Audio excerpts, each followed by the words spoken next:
What up, what up, what up? It's your boy ARP back here at the Sorry is True podcast. We are now here at episode 9.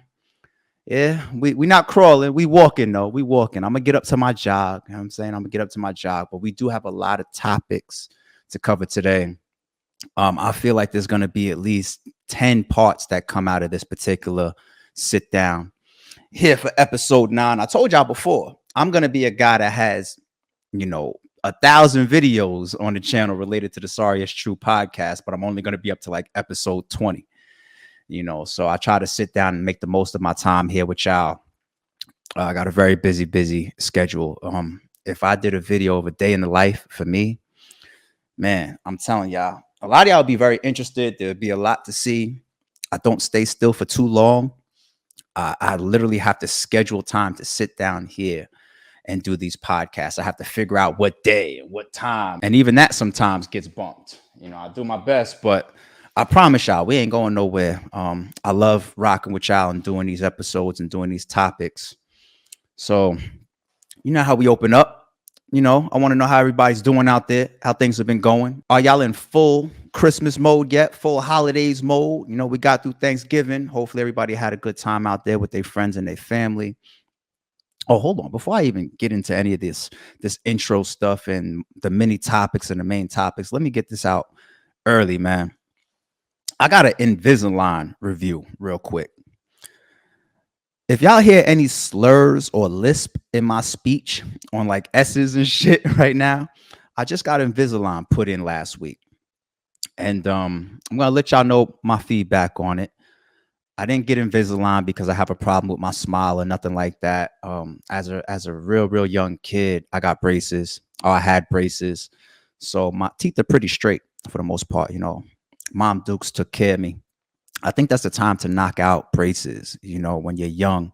And back then, wasn't all these advancements in technology, the Invisaligns and the hidden braces and all that type of stuff. You either had the joints that look like railroad tracks and they used to joke on you like that, or they had like the clear ones, but you could still see the wire going through the clear joints too. So I had that as a kid. But shout out to Mom Dukes, man. She took care of me. And like I said, as much as, I say you should take care of your kids and get them real early. If you have children, you got little sons and daughters out there and you want them to look their best and you want them to have their confidence and have a beautiful smile, regardless of what profession they might get into or just for them in general, do it early. Of course, kids are vicious. Kids make fun of each other. They'll do the railroad tracks thing and they'll tease you or whatever, but you'd rather have it done then opposed to like when you start getting into your teens and obviously when you're an adult, that's even later on in life, because that's when you really care about your smile. That's when you're really socializing, you know what I'm saying, and you really care about your appearance. Like it really starts in your teens. So yeah, get your braces done for your children out there early, y'all. But my main reason for getting Invisalign is because my bite in the back of the right side of my mouth, it doesn't align all the way. It could be a little bit better. It's like a little bit of, gap there. So when I chew down on the right side of my mouth, I feel like my teeth don't line all the way up. Something that I could have overlooked and just rode it for the rest of my life. Not a big deal, nothing like that. But I figured, the Invisalign, the way that it's sold and the way that they talk about it, it's not a big deal. It's not something that you can really see. Even the lisp that they're telling me that I could feel and I could hear myself right now, they tell me that once you get used to it, it goes away. You learn how to talk with these a little bit better in your mouth. So even right here on this podcast, I'm not shy, nothing like that. I'm a very confident guy. I'll do this podcast. I could have took them out, but I'm going to do it right here. I'm going to do a review and I'm going to see how my lisp feels while I'm talking with them. I think I got to wear these for like 4 months. Damn, I just heard that S right there. I got to wear them for like 4 months. They want you to only take them out when you eat or when you brush your teeth. That's really the only time that they want them out. They say try not to go longer than 2 hours a day without them out. So bare minimum 22 hours you got these joints in. So yeah, might as well try to get used to them. I think my particular plan, based on the shifting that I have to go through because it's transition through weeks, I think cost me about $4,700 or something like that. The process to get them put on, very simple. They glue these attachments on your teeth, similar to like braces back in the day, old school braces. They glue these attachments on, and these the aligners, they snap onto the attachments. Now, the first time I went, they told me, they sold me on the whole thing. I asked the question. I was just in the dentist for a regular cleaning. And while I was there, I inquired about it. I asked him, like, yo, what's this Invisalign thing about? Because I wouldn't mind adjusting my bite in the back of my mouth so that my teeth properly align all the way when I'm chewing. And, they sold it to me real good, told me the difference between some of these joints that you get over the internet where they send you the kit and you put the molding in and you send it back and then they send you your plan and all that. They told me like this is way, way different. You know what I'm saying? It's really the top of the line when you're really trying to make these type of adjustments. So I was just like, all right, cool. Sold. I go back when my aligners come in because they do like this like x-ray process where the shit's, man, technology, it changed from when I was a fucking kid. It's like this x-ray joint that spun around my head, takes the internal mapping of my teeth and all that type of shit. My joints come in, I sit down, and they start putting the attachments on my front teeth and all that type of shit. I'm like, nah, I ain't doing that.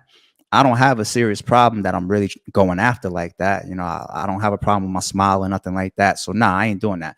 I don't care if it's 6 months. I'm not doing the attachments on all my teeth, front and bottom, right here, and my smile and all that type of shit. I did that as a kid. We're not going there. I was like, does this still work? Do I need to scratch this? Because I don't mind living like this. Like, it's not a big deal. I'll change it if I can. If not, I ain't gonna cry. And they was like, no, what we can do is we can put the attachments just on your rear teeth. You know what I'm saying? I think it's like the rear 4 or the rear 6, rear 5, whatever. And they leave open your smile in the front, basically, no attachments on the front. The only difference is it's like a less aggressive pull on the alignment now. So granted, I have to wear the aligners a little bit longer now. But that's the trade-off. If you don't want the attachments on the front of your teeth and everything, so that when you smile or whatever, you don't really see it. Because I feel like other than my speech, when I'm talking, you wouldn't know that they're in. It's Invisalign. It's called Invisalign for a reason. But yeah, so then they sent them back out, sent in the new joints that don't have the attachment carves out on the aligners for the front teeth or nothing like that. Snap them in. It's just like if you had braces before, the first couple of days, expect a lot of soreness because your teeth are starting to move. They're starting to be aligned a certain way. So yeah, you get that. Not a big deal. The attachments in the back was cutting up the back of my mouth for a second, but that's not really to blame for Invisalign. I blame my dentist for that. I think the attachment was a little too big and a little too jagged. I went back another day. They filed it down. You know what I'm saying? Ever since then, I think I'm pretty cool. And then you just get used to it. You know what I'm saying? So I'll be doing this for about 4 to 6 months, I think, 4 months or whatever. But yeah, so that's my quick Invisalign, I guess, review. I can give y'all another review when I'm done. But as far as the process of getting it installed, getting it put on, getting your Invisaligns made for you, it's pretty straightforward. I think most professional dentists shouldn't have a problem with it. It feels easy, feels simple. It might be a little bit annoying having to take these things out every time you want to eat, depending on how frequent y'all eat during the day. Some people fast, some people eat 5 times a day, some people snack during the day. You gotta take them in and out, and you do get a lot of food caught above the attachments. So it's like, if you're not the type of person that brushes your teeth after every meal, you definitely will become that person when you have these attachments on your teeth after you eat, because you got to get that out of there before you put your aligners back on, of course. So that's my review. Not a big deal. So far, so good.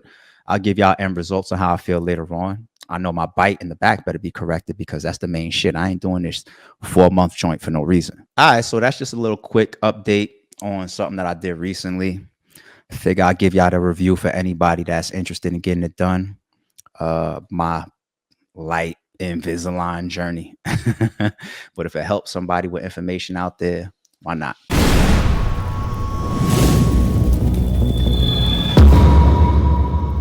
I did a sit down recently as well with a bunch of RBE bricks that's on the battle rap side of things.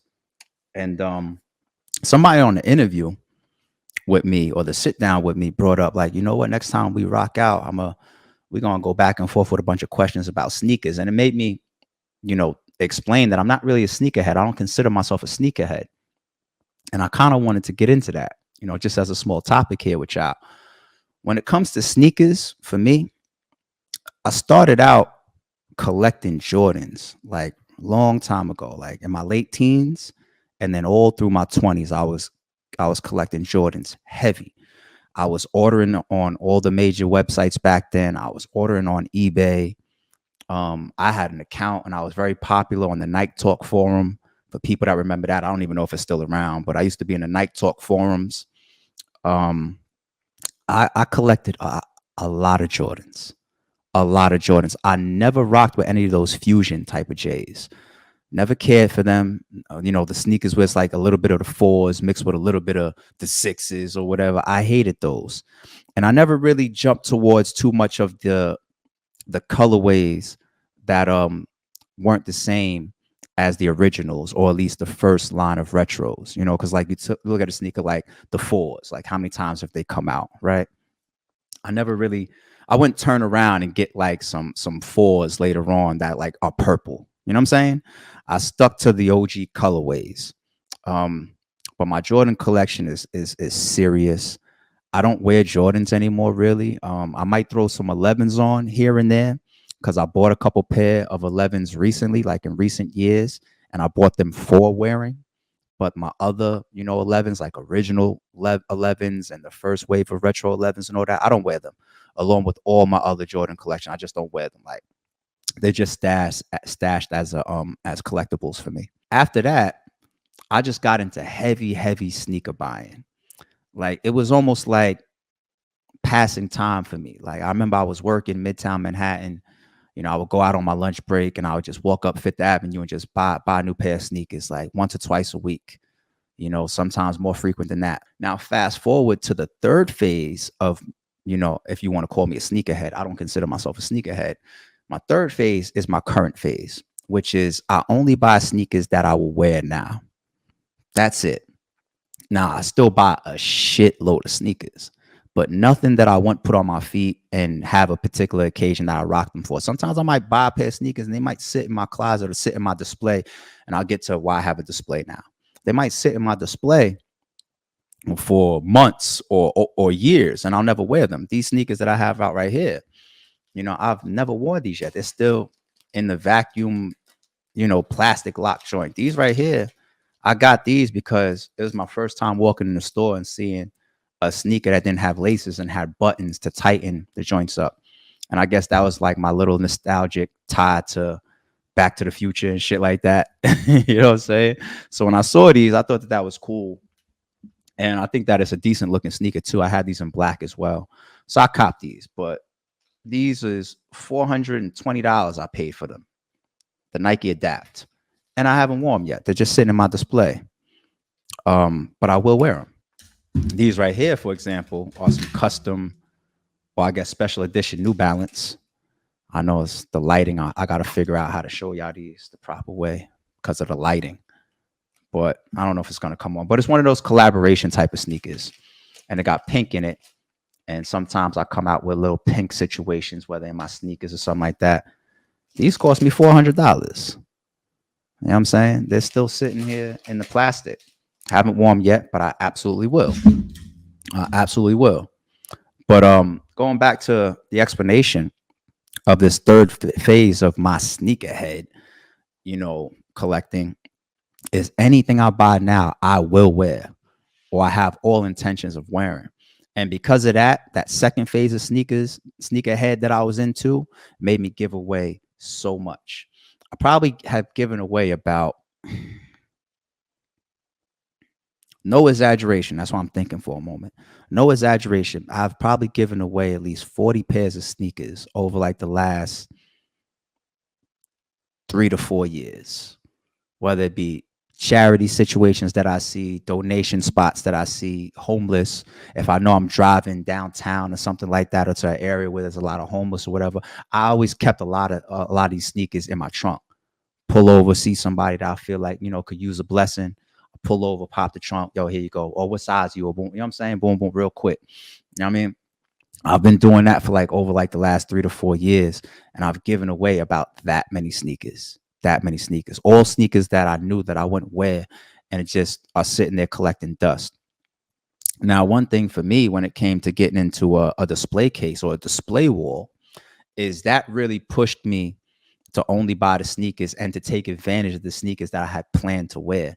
Because the thing about having your sneakers in boxes, you have so much and you don't know what the hell you have. When you walk into your room or your closet or your display case or your display, whatever, your collection area, and all you see is mountains of boxes, you're not going to wear 80% of those sneakers, especially if you're just trying to get dressed. Your mind is gonna go to what you already was thinking about and pops out to you when you was getting dressed. All right, I'm wearing black. Let me try to find some gray or some black sneakers or some red sneakers to make it pop or something like that. And in your mind, you like, all right, I know I got the 11s right here that are black and white. The Jordan box is going to stand out to me. I see the Jumpman logo on it. That's what happens. And then you got all these other 100 boxes or whatever that might have some limited edition joints in them, right? But they just say New Balance on it. You don't remember what's inside got some pink in it. Or, you know, they cost you X amount of dollars and you never really made due on them yet. Or you never, you know what I mean, pulled them out. And that's what happens when you can't see your sneakers. So I transitioned away from all the boxes and started building out a display wall. So, and then on top of that, like I said, I got rid of so many sneakers that I wouldn't wear. So now on my display wall, I brought my collection amount down a lot. But now the only sneakers that's on my display wall is sneakers that I know I would wear. You know what I'm saying? And it's much easier when you're getting dressed or when you're putting together an outfit. You walk up to your display area and it's just like, all right, oh, I forgot those right there. Oh, it's much easier. The box game, the only thing that's still in boxes for me are my Jordan collection. Like I said, because I treat those as collectibles, I have no intentions on wearing those. Or I got a couple sneakers that I've kept the boxes on because they're like limited edition or something like these right here, even though I'm going to wear them because they're like a limited edition special type of thing, collaboration sneaker, and they're expensive. I kept the box, but I'm going to wear them. So there's rare occasions why I keep the box. Everything else, display wall. So that's the reason why I don't consider myself a sneakerhead, because 9 times out of 10, I can't tell you the names of shit. You know what I'm saying? I'm not a guy that's ever going to go get on the line for a sneaker that's dropping this weekend or on some Friday afternoon, some Friday morning. You see people outside, you know, and I ain't mad at them at all. And I know some of them are in it because they're also in the resale game. But you're never going to see me on the lines. You're never going to see me chasing down sneakers like that. It's one or two ways I'm going to get my hands on sneakers. I don't even really order online anymore. One or two ways I'm going to get some sneakers. I'm going to walk up into the spots that I rock with, whether they regular line stores, like high line stores that we know about, a Finish Line, a Foot Locker, a JD, whatever. I'll walk up in there if I'm in a mall or something like that. Or I got like my boutique spots, the people that, you know, only carry like the J's or some Yeezys or some throwback retros or some hard to find sneakers. I walk up in stores like that. If it's on a shelf and I see it and I like it, I'll grab it. That's the only way. Those two ways really is the only way I really get my hands on sneakers these days. Or if I'm in a boutique shop and there's a particular sneaker that I see and I like it and they don't have my size, I might ask them to get their hands on it for me. And if it takes them a week or 2 weeks or 3 weeks or whatever, and then they call me or text me and say they got the sneaker in, or they get it in, they stash it for me, and then they see me come back in, yo, we got your joint in. That's the only two ways. I don't order no more. I don't chase sneakers down. I don't be waiting for the next release. If it's out and see it and I want to wear it eventually, that's me.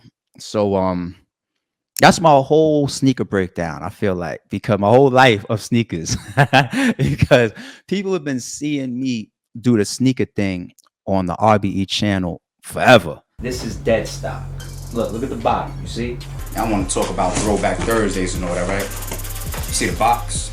This is a real throwback. The fire kicking his stash like ARP shoe collection. What's with the fucking scarves? Did the glitter shirts? Shata has dreads now. Like this is the top hats. This is not what we do. You're over here with your blogs and your little, you know, we don't enough. Let's get back to the real. Let's get back to showing why we're the rare ones. Brick by brick. What is it? Which stone is that? My shit's still brick.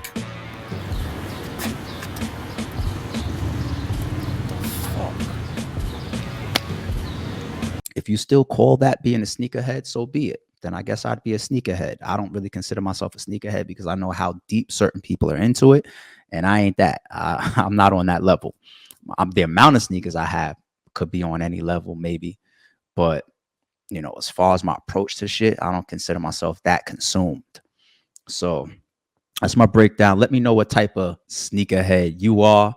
If you can, in your comments, let me know what your favorite sneaker is. Let me know what the hottest sneaker is out right now.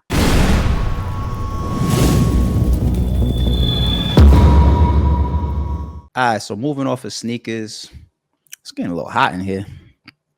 But I didn't put this shit on. I had my man Bill. I did an interview with Bill Collector the other day, talking about the Frenemies battle that he had coming up. And I'm recording this right here on a Friday, so it's going down tonight. You won't see this by the time this battle is over. So later on, if y'all come back to the channel, I'll probably recap that because I am going to buy the pay-per-view tonight to watch Rosenberg Raw versus Bill Collector.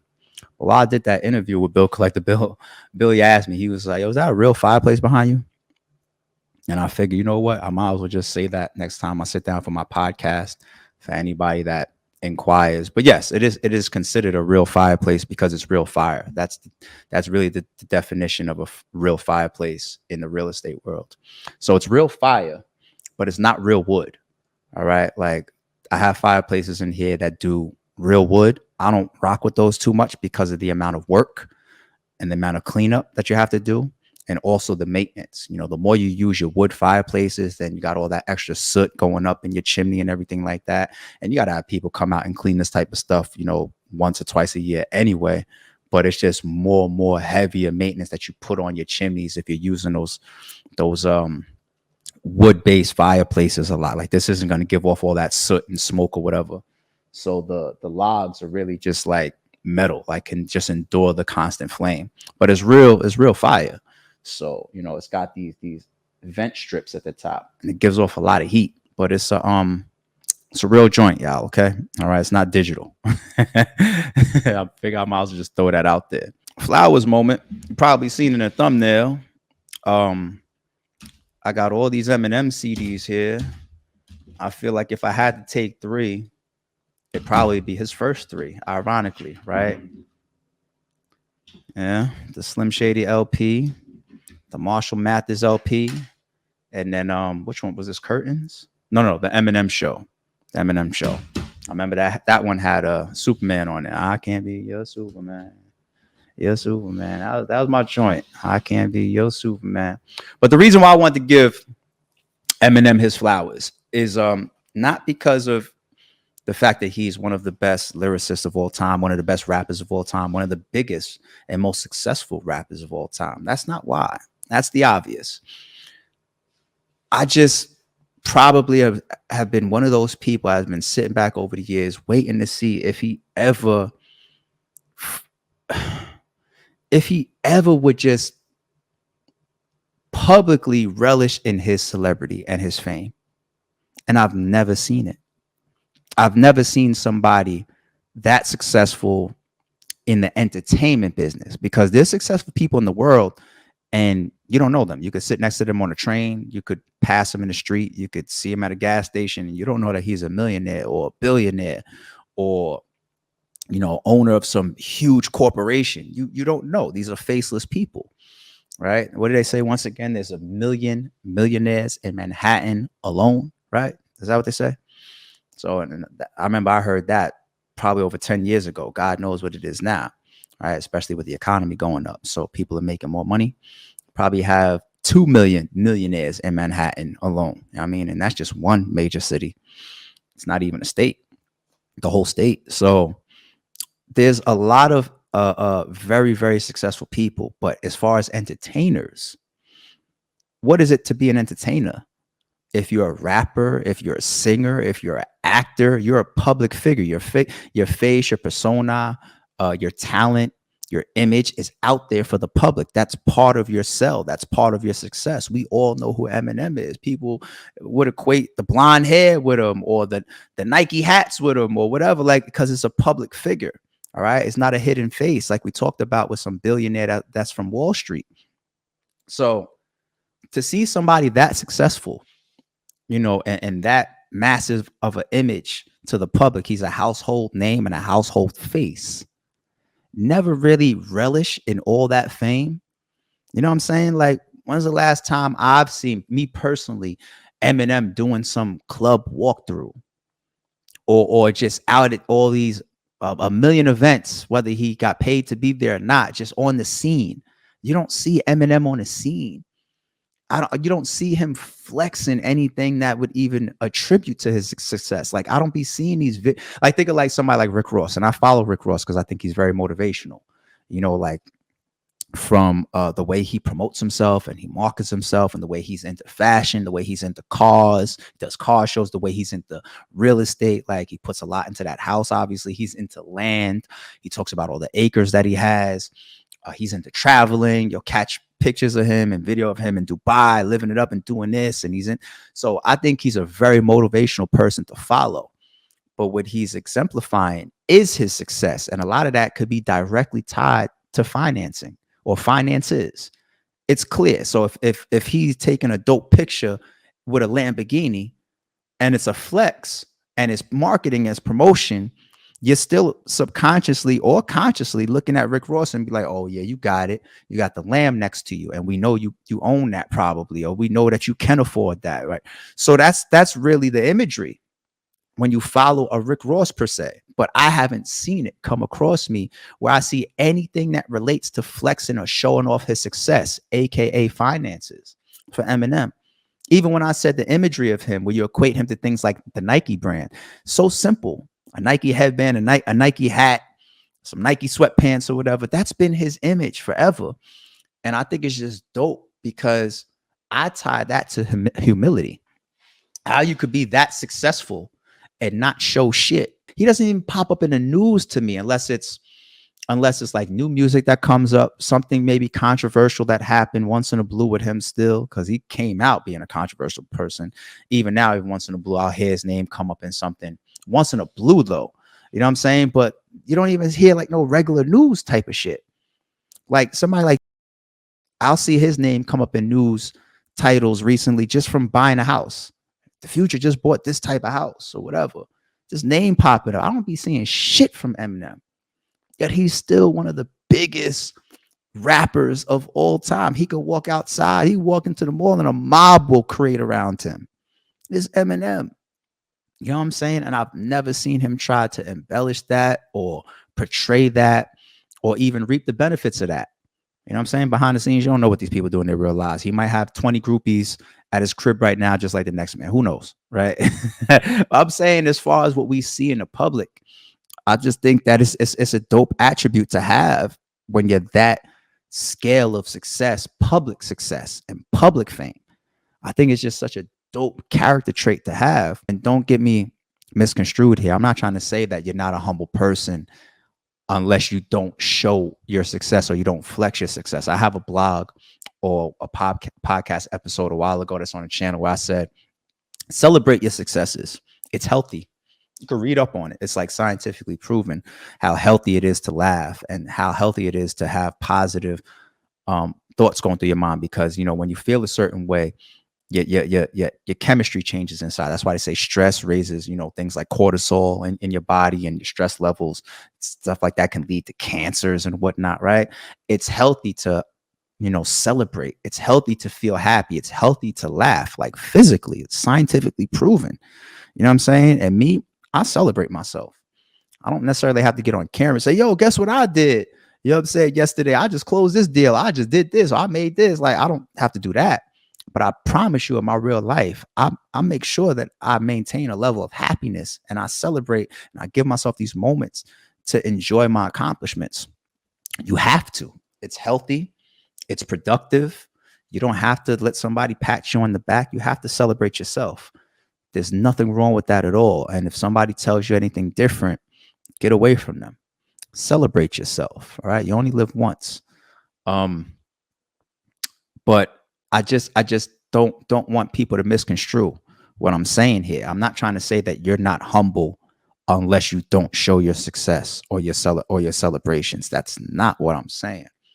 I'm just saying the only way for me to interpret Eminem's character of equating to humility is to look at his movements over the years of being so secluded. And somebody could say, maybe he's just a private person. Okay, cool. But how private can you be when you're one of the biggest rappers of all time? You can't just walk outside without being recognized. You can't just have a family. Then he rap about being out with his kids and while I'm eating and feeding my daughter, right? Because I am whatever y'all, right? He rapped about it. Like at that level, there is no privacy. There isn't any. So it's not like, oh, you don't see this because Eminem's so private. I mean, yeah, you could still try to keep yourself off the internet and maintain a level of privacy, but you are who you are and you show what you show regardless. You know, when they say eventually money is going to show the real you regardless, right? It's been how long? Eminem is like one of our elders and OGs at his age, right? So I don't give a fuck what people would attribute it to. At some point, the real him would have been displayed, and he's been consistent all this time of just being off the radar, not trying to be in the mix or show y'all the world or flex a million. Like it's just never been him, man. I just respect him for it.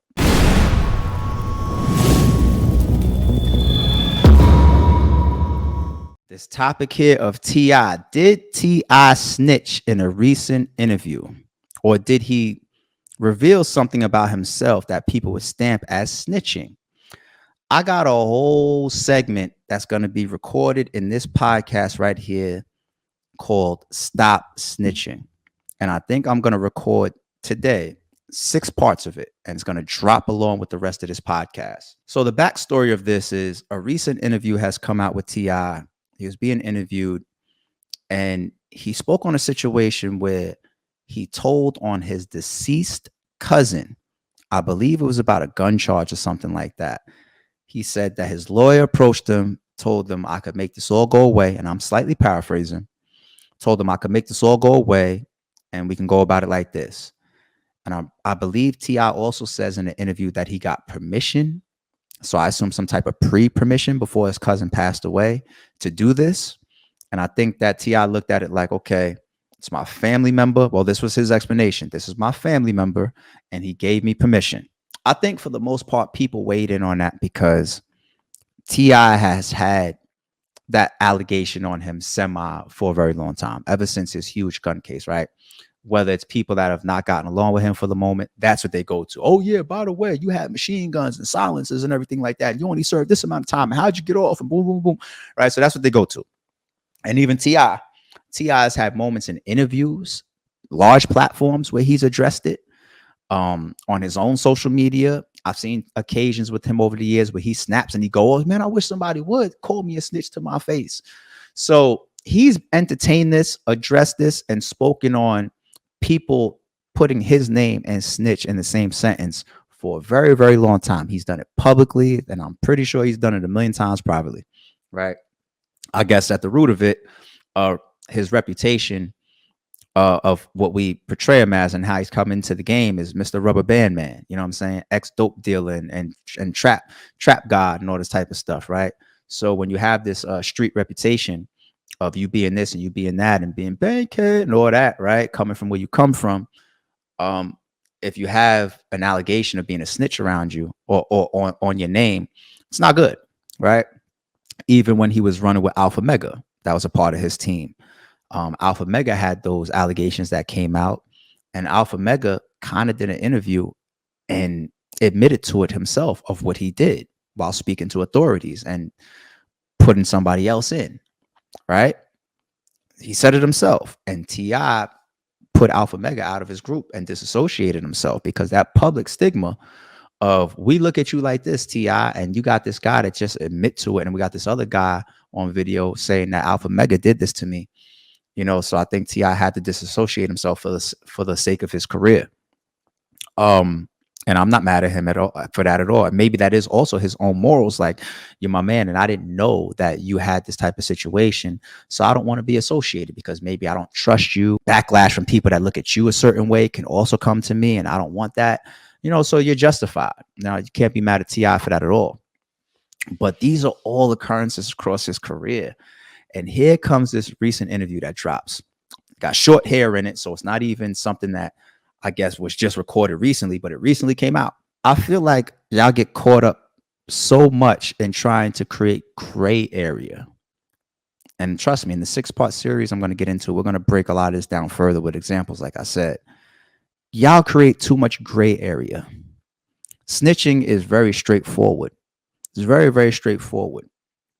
What T.I. did and what he said, in my opinion, yes, it can be equated as snitching by other street people. And I'm putting that in there because street people should live amongst the same codes and the same rules. You're a street guy. He's a street guy. That person's a street guy. They should all look at each other with street rules. I don't have to look at you with street rules because I'm not a street guy, right? So that's the delineation for me. Another street person could look at T.I. and say, this is a criminal-based investigation. You give up any type of information to the authorities when you're possibly in trouble, it's snitching. Doesn't matter whether it's Frank Lucas and he says, I'm only snitching and I'm putting in cops. Doesn't matter whether you're Alpo and you say, I'm not putting in nobody from Harlem or whatever. That's the thing. When people start to create the gray area, that's when and that's why you have the Troy Avs of the world start saying the streets is a myth, because y'all bend the rules based on the situations. You can't customize the situation. You can't bend the rule. You can't create the gray area. You can't change it based on this circumstance over here. If you are a street person and you live by no snitching principles, it's black and white. And that's very unfortunate for y'all at times. But that's what it is. It's black and it's white. It's not supposed to have any gray area like I did this, but here's the reasons why I did it. Dark Low has been through something recent like that too. Go ask Leek Morse his opinion on Dark Low and then ask somebody on Dark Low's side their opinion. And they're creating gray area. There's no gray area. And I'm a Dark Low fan. I play Dark Low all the time. Y'all hear me playing Dark Low on my Instagram in the gym and all that type of shit. If you are in trouble or if you can be in trouble and if you are living some type of street life or if you're considered a street nigga or you're involved in some type of criminal activity, then any implication of somebody else within that process to the authorities can be considered by another street person as snitching, period. No gray area. Me personally, do I now walk around and say, yo, T.I. is a snitch? I don't. First of all, like I said, I don't have a horse in the race. I don't care enough to like, oh, you know what, how you got stamp T.I. these days? No, I don't care. And the gray area is for the civilians to be able to pick and choose how they may leverage the authorities, how they may look at certain situations. That's for the civilians. That's the only time that there's gray area. You street guys, I don't got any gray area. It's black and white. So I'm not creating an out to this. I'm giving my own personal definition. You label T.I. based on who you are, right? If you're a street guy that's active right now or used to be active but still believes and applies those codes of the streets, then you may believe point blank period, you cannot give up any information in the midst of a criminal investigation or criminal process where you are possibly or are in trouble. Black and white. Or you're a civilian possibly that can have all types of grays where you believe on certain times where the authorities can and should be involved or shouldn't, or receive certain information or shouldn't. And then you could look at it and say, he's deceased. It's his cousin. He got permission. So no harm, no foul. So it just depends on who you are and what rules you want to live by based on how you're going to define that interview by T.I.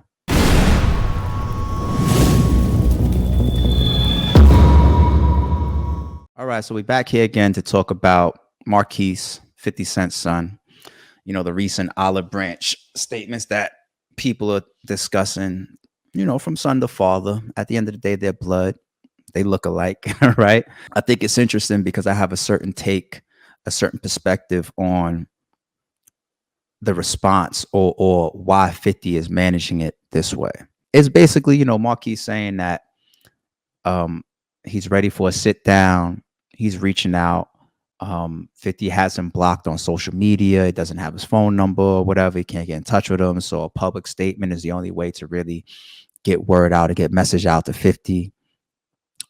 He also explains the picture that he took with Supreme's son. Remember, that was one of not one of Supreme's things. That was one of 50's things. He's saying allegedly this guy was involved in the attempt made on 50's life. And here you are taking a picture with his son. Marquise explained that he thought that was just a fan. He didn't know that was Supreme's son. As a clout chase moment. He explained that, et cetera, et cetera. So he's retracting some of these things that supposedly were done to piss his father off at the time, or maybe he's telling the truth. Maybe they were not done on purpose to piss his father off at the time. I remember 50 did an interview, like a month ago or something like that, saying that his son was a hookah boy now or something like that, working in a hookah lounge. I guess the way people might look at 50 being the titan that he is, all the success that he has, they would automatically look at his son or somebody that has a child from that level of success and say like a hookah boy. They would paint that as a failure. I think it does require a good level of maturity to publicly come out there and say like, Pops, can we fix this? I think that's dope from Marquise. On 50's side, though, here's what it would look like if he continues to shun his son. And I kind of can't blame him for this. You ever see how many times you see these rappers talk about, back then they didn't want me. Now I'm hot. They all on me. Or they talk about how they were treated when they were younger. And later on, when they became successful, it's like payback season, right? It's just like, oh, now you want to get close to me. Or now you want... Let's say hypothetically, Marquise had everything that he wanted as a child, all the latest and greatest sneakers. He had money in his pocket. He had, decent living, decent upbringing. Your mother was right there. She was your safety net. You were still in the house. You were still mama's little boy, maybe. You were still a child, right? So if let's say 50's side of the argument is 100% correct in that, let's say Marquise as a child was brainwashed. And I'll say that's an if. I wasn't in their household on either side, of course, but we do see that happens in the world constantly. Two parents are not together. They don't get along. And each one of them leech bullshit into the kid's brain in an effort to turn them against the other parent or to make themselves be right. I see that myself. All right, it happened in my life as well. I've seen my mother tell me things about my father that she probably didn't have to tell me. I've seen my father tell me things about my mother that he probably didn't have to tell me. Like, really, now I've gained a sense of maturity and wisdom over the years. I can look back and I'm like, I know what he was doing. But at that younger age of Marquise, well, I should say when he was a child, that shit it swamps your brain. These kids are sponges. So while you having this great time with mommy, say, F Pops and all that, and yeah, he's this and he's that, and I don't rock with him and all that. It's cool. And I think 50 probably could have had the feeling of like, you know what? One day you're going to be of an age where there won't be any child support. One day you're going to come into your own. One day your mama won't be there to hold your hand. One day you're going to need me. One day you're going to want me. And these 18 years of hell of me not being able to be there for my son the way that I wanted to be, or me feeling like you've been brainwashed, or me feeling like I was abused or mistreated or taken advantage of, all of that, let's say allegedly, right? All those years, those 18 years, right? When you was under your mother's wing, and y'all did that to me and y'all conspired against me. When that time comes, and you need me or you want me, watch. Peep the payback season. And I think 50 has expressed several times that it's not about blood. Me personally, I live like that too. The whole blood is thicker than water thing. Like, let's just be logical for a second here, people. Have you ever had somebody in your family hurt you? Have you ever had somebody in your family take from you, lie to you, physically abuse you? Are you supposed to give it a pass because y'all are of the same bloodline or family tree?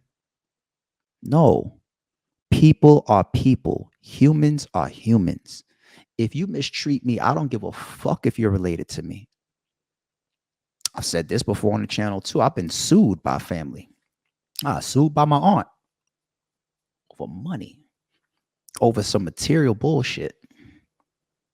Money hungry ass chick. I got water friends that would never pull that shit on me. Never even think about it. Right? So we got to stop with these cliche sayings, blood is thicker than water. And I think 50 is showing that he has that type of trait as well. It's not about, damn, no matter what, that's my son. It's almost like he's saying, like, you've sliced me way too many times. You've hurt me way too many times. You and your mother have played this side of the gate too much as my opposite. You're damn near an enemy. He said that, right? Like how long can you try to love somebody that doesn't love you in return? He said that before. So I think now when you olive branch in his direction, given that type of personality, when you olive branch in those type of people's direction, it's like you don't just get a pass because you're my son or my daughter or my father. You did way too much. You hurt me way too bad. So if you come back into my fold, if I allow you to come into my fold, it's going to be on my timetable. It's going to be fully under my terms. And it's also probably going to be at a time where I don't have that hurt anymore. Because if this person is reacting like, nah, I'm good, some of that is still payback season. Payback season to a degree is emotional. When people fully get over things, they don't give a fuck what happens in a person's life. They don't care if that person wins, loses, happy, sad. When you are really over somebody, like they're not even in your thoughts anymore. If 50 still has any emotions towards his son, even if they're negative emotions, even if they're frustrated emotions, even if they're I'm mad at you emotions, they're still emotions. As those emotions are there, if it's payback season, that olive branch ain't going to go down like that. It's got to be on my terms. When I decide to calm down a little bit more, when I decide that you've been punished enough. Because if I'm 50 Cent and I got all this success and all these opportunities around me, right, and I let you sit there and be a hookah boy as my son, some people might deem that as a form of punishment within itself. Let's think about it, people. So 50 is showing us this, right? And the ironic part is, I'm not even mad at him for it.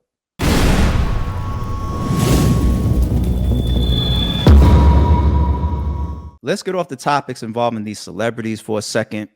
I want to ask y'all a question just about us in general, how we move as people, how we move as men, how we move as women. Open forum. I want to see some comments on this video. Can you cross the line with likes on Instagram? Liking pictures. Do you like pictures of your homeboy's wife or homeboy's girlfriend? Me personally, if my boy puts up a picture of his girl on his page and I follow him, that's when I could like some shit. That's when I'll show love. You know what I'm saying? Like, I appreciate what you're posting here because I respect you and your family and you and your girl, and y'all are doing your thing. And you put up here to say happy birthday. Like, you put up here to say, here's my beautiful wife. Like, yes, I'm co-signing my boy. Yes, I'm co-signing what you're presenting. And here's the thing about me when it comes to my homies, girls, or their wives. I would never associate with them if it wasn't for my boys. That's just how I am. When y'all are together, I treat you like a sister.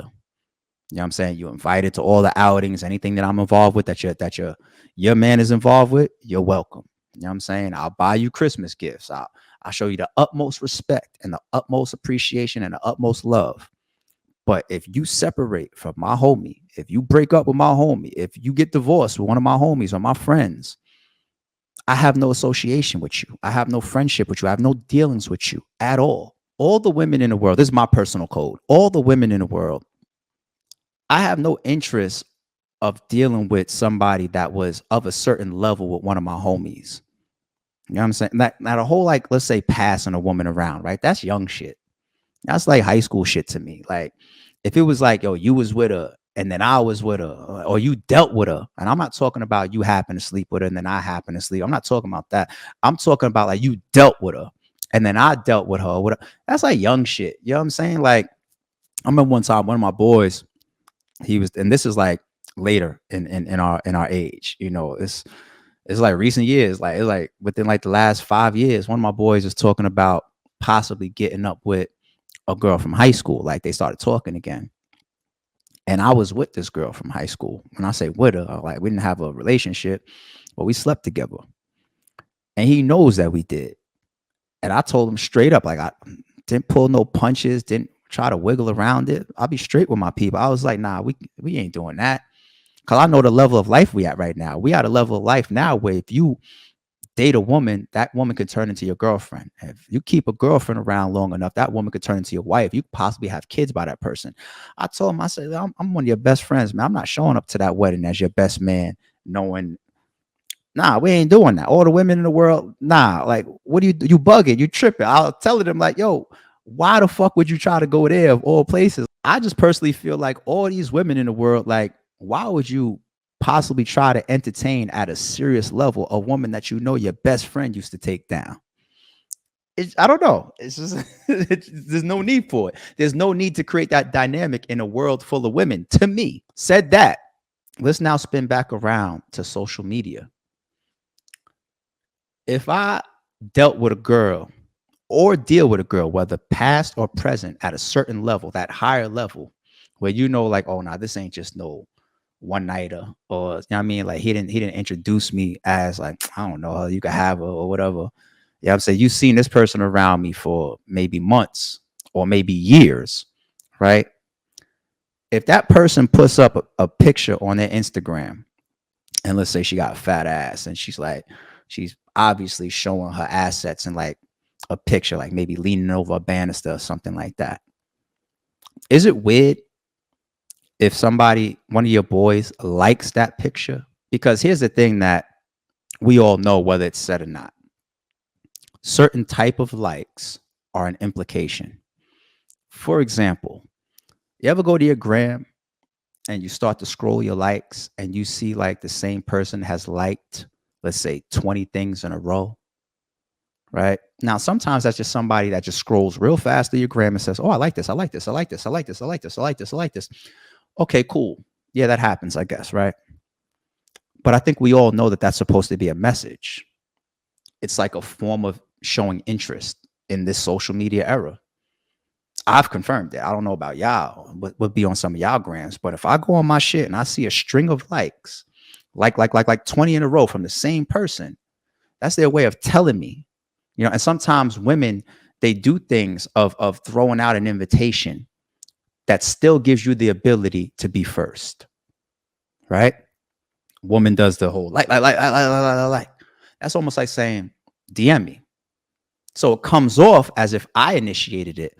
Hey, what's going on? I saw your page. You're looking good. You know, yada yada. How you doing? But you really opened the door. You just wanted me to walk through the shit. You see what I'm saying? So I feel like this all ties in. Pictures that have any type of sexual nature. Now let's not act stupid, right? Let's not act like, oh no, she's fully dressed. Or we're not doing that. Right? We all know like the certain type of poses and the certain type of implications that a woman can give off in her pictures, you know, when they're being sexy or when they're dressed up or when their assets are showing or when they're leaning up on a railing or something like that. Like, even if they act like it's unintentional, like women do that too. They do a lot of acting like I'm showing something unintentional. You know what I mean? As if they're not looking dead in their fucking selfie and really positioning to make sure that all their cleavage is involved in their picture that's only supposed to be about their smile. Right? Who are we kidding? And guys do this shit too. We all do it. You know what I'm saying? Like, yeah, I'm really trying to show off my outfit, but at the same time, like, let me flex my muscle a little bit, make sure my arm looks right. Like, let's not lie. Sorry, it's true. Right? And we all know that. Well, I shouldn't say we all know that.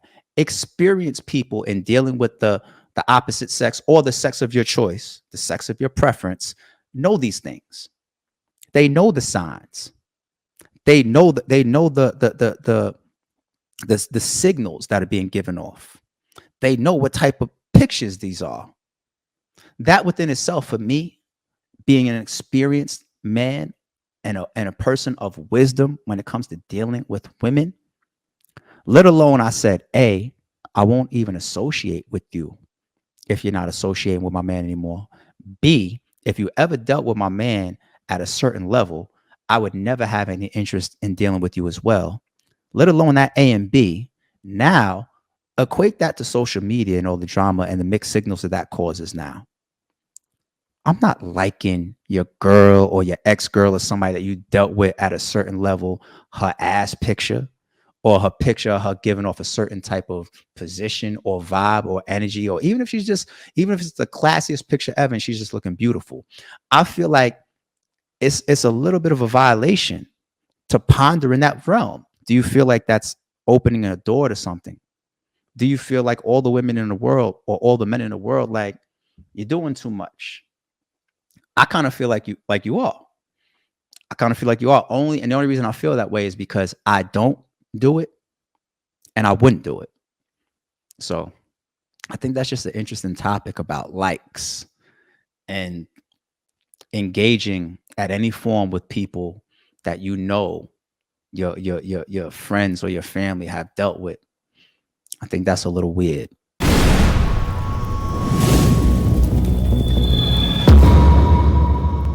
Real quick on this one. So we see that the Meg Thee Stallion and Tory Lanez trial is coming up. Everything's cooking up now. It's back in the news headlines. It's been a couple years now since the incident, of Meg allegedly getting shot in her foot or whatever it was. Did she step on glass? Did she get shot? Did somebody else shoot it? Did Tory shoot it? Is she lying? Is she telling the truth? Is Tory this? Is Tory that? Right? Hopefully the truth comes out of this damn trial. But my question is, what's the tone out there for y'all when it comes to Meg and Tory? Because I feel like this could be one of those situations where I think it has been at times where it's almost been like men versus the women, right? You ever see the tones of certain public trials get created in society like that? I remember one, the OJ trial. I was young, but I remember the tone. I've given this example a bunch of times. The tone was racial. It almost wasn't about the truth. Did he kill him? Did he not kill them? It was more so about, at the end of this verdict, it's either the white people are going to win or the black people are going to win. So fast forward. That's why I asked, what's the tone of this? Does it feel like men versus women again? Huh? Does it feel like all we care about is exposing a potential liar? I get that tone with Meg, an alleged or potential liar. You know what I'm saying? Because I feel like at first, when we first heard about the incident, it was more so about a man's reaction. You had a lot of people that came out and said, yo, you a man. We don't raise our hands to women, let alone shoot them. We don't raise our hands to women, let alone shoot them, let alone raise your hand or shoot a woman that you're fucking. Not even like it wasn't even no self-defense type of situation that people was first hearing. Like, oh, you shot some random woman around the corner that ran up on you. Like, this is your girl, right? So that's the first reaction that people had. And I think that's why so many people came out against Tory. It was like, yo, we don't do that. Remember his back and forth with Rick Ross, and Tory did songs saying like, I've never seen all these supposed street niggas, convicting somebody before they even had their day in trial. I felt when Tory was saying that. Because supposedly street people shouldn't even be coming out talking about somebody's legal situations like that. If there could be a court of public opinion that's happening, because these public opinion tones and videos that come out, those all add to the jury and jurors. It does. I feel like it's going to be a bad stain on women more than it would be on men at this point. Don't just take that as me being biased. Here's why. Tory went through the man thing of everybody coming out and saying, how could you? Why would you? You're a man. That's a woman. What are you doing? Right? He went through that. That was a big wave already. We all heard it a million times, whether you were involved in a situation like that personally or not. How much the justice system gravitates to women, even if it's just society-based double standards, right? A man screaming rape. What happens? I'm not gonna laugh at you. All right. A man walks up to a cop and says, yo, this woman just slapped me on the ass. What's gonna happen? The cop's probably like, you're gonna waste my time with this shit. Versus a woman. It's a double standard. It's one of those double standards that we all accept, we all live by, we all know, right? Women can get men in trouble very easily with the authorities. Make a phone call and say he touched me. Make a phone call and say he raped me. Make a phone call and say he threatened me. If it comes out that Meg is lying, I think it's a real bad look for women, given that they already have that stereotype of being able to just say anything and throw a man in jail or jeopardize a man's freedom or tarnish his reputation. And if she got all these public statements that she's made on Instagram and Twitter and all the type of stuff, and if it turns out that is deemed she's lying and the man is innocent and he didn't do that, it makes women look real bad, man. It makes women look real bad. And I think that this type of trial, being that it's so public, could be one of those moments in man-woman history that people would look at to say, like, nah, you can't just jump the gun on men. You can't. Remember that Meg and that Tory shit? She said he shot her. But that's the tone for me. That's really what I care about with this trial. I just care that if she's lying, that she's exposed for it, and that people could walk away saying, let's continue to make sure that people have their days in court. Let's make sure that we continue to understand that a woman can't just say something towards a man and it's deemed true. That's what I would love to see our society continue to move towards, because that just makes it fair. And you can't just jeopardize somebody's freedom or somebody's reputation with some bullshit accusation. That's what I would love to come out from this. If she's lying, that response that he got initially, that would really look bad on those people. Like, you actually portraying to something that is not good for society, which is just automatically throwing the man under the bus because a woman is saying something. It's not good.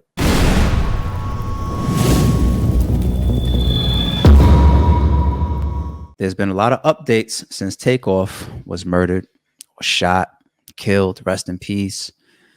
Still an extremely unfortunate situation, but it's pretty well accepted at this point and discussed and stated that Takeoff had nothing to do with even the altercation. He was just a quiet guy in the cut, and he ended up losing his life to gunplay. That's probably one of the reasons why so many people wanted him to get justice, and they wanted a killer or a shooter found and apprehended. And they're saying they have his alleged shooter, this guy DJ Pat, or whatever, a DJ out of Houston. It's even since come out in the news that he was involved in a killing or a shooting prior, something that he got off for. I think it was deemed self-defense. But even before that news came out, what annoyed the hell out of me is people saying, oh, wait, they apprehended the alleged shooter, this guy DJ Pat. Oh, we know him. He ain't even built like that. He ain't got that in him. He ain't that type of person. He don't live that life. He ain't built. That always annoys me. Why do y'all do that? Why do y'all say that? Why do y'all think that? When people say he ain't built like that, what they're trying to say is he ain't a shooter. He wouldn't do something like that premeditated. He's not the type of guy to get riled up and want to take somebody's life. He's not an extreme person. He's not a fighter. He's not a street person. He ain't built. That's what y'all mean when y'all say that. And I still to this day don't understand that, because it comes from such a place of ignorance to me. I fear scary people more than I fear solid, sturdy, well-organized, premeditated people when it comes to that level of activating. Reason being is because when you really are built like that, and you're really that premeditated, and you're really that solid, right?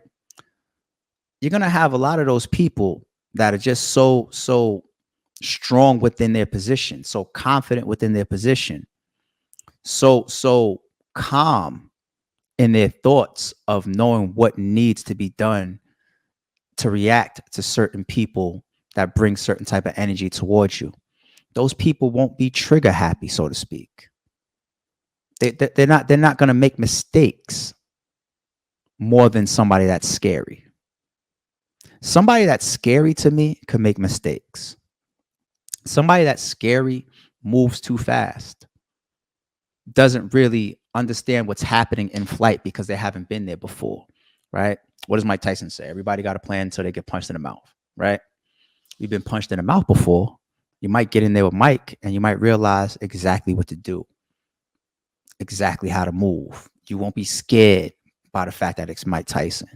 You know what I'm saying? So it's a different type of person. Scary people scare me to death. They scare the shit out of me because I feel like they will do shit that isn't premeditated, something that they would actually think back on and say, damn, I fucked up. I wouldn't want to do that. Something to maybe prove themselves. Scary people do that shit all the time. Or maybe they get picked on and they feel like, I just got to show people that I'm not a sucker, even if they truly are a sucker. If you're a grown ass man and you don't have the confidence yet to say, I don't care what y'all think, those are the people that'll do something that maybe they wouldn't do if they really were that solid, or if they were really that premeditated, or if they were really that confident or really that strong. People should be scared of scary people. You should be scared of the person that might pull out his gun and just randomly, you should be scared of that person. That person might hit takeoff. That person might hit that innocent child. That person might just shoot the club up because he was getting me mugged and he didn't know if he was going to be able to make it out of there. You should be scared of scary people.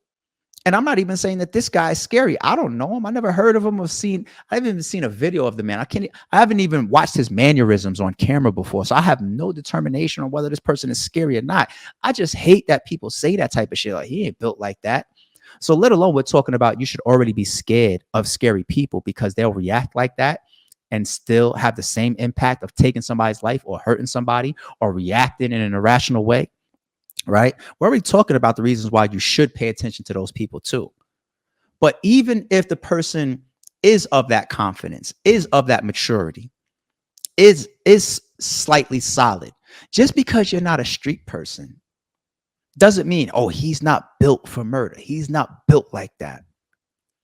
That's not what it takes to put. Like, how many people have lost their lives to just regular people?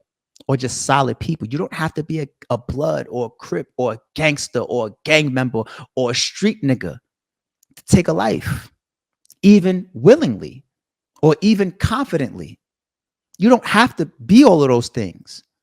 So that's just another one of those cliche fucking sayings in the street that come from such a place of ignorance, and y'all consume that shit and y'all fucking spew that shit back out, and it annoys me. They apprehend this guy, and then you see a flood of articles and a flood of feedback, people saying, oh, that's crazy because he ain't even built like that. Well, somebody's still dead. So what does it really mean that he's not built like that then? What are you trying to say? He was just a DJ. He was just a worker, but he had a gun and he pulled it out in that situation and he squeezed the trigger and somebody's dead now. So what are you equating to when you say he's not built like that? How do you have to be built to take a life? You don't have to be built like shit to take a life. You could be the scariest person in the world to take a life. You could be somebody that was caught in a moment and you just a straight edge citizen to take a life. You could be a gangster and take a life. It could be in the heat of the moment. It could be premeditated. It could be on purpose. It could be on accident. But that's stupid as shit to walk around talking about he's not built, so we don't understand. People that aren't built kill people every day, B.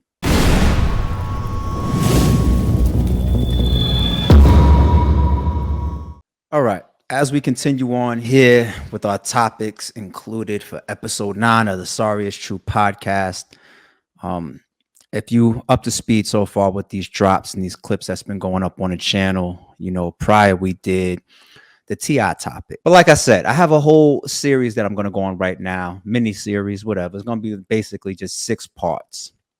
6 different videos. Stop snitching. This is going to be part 1. Before we get into all these different examples of snitching, we need to at least get on the same page of what snitching is. If you saw my TI blog, you see me say things like black and white, no gray area.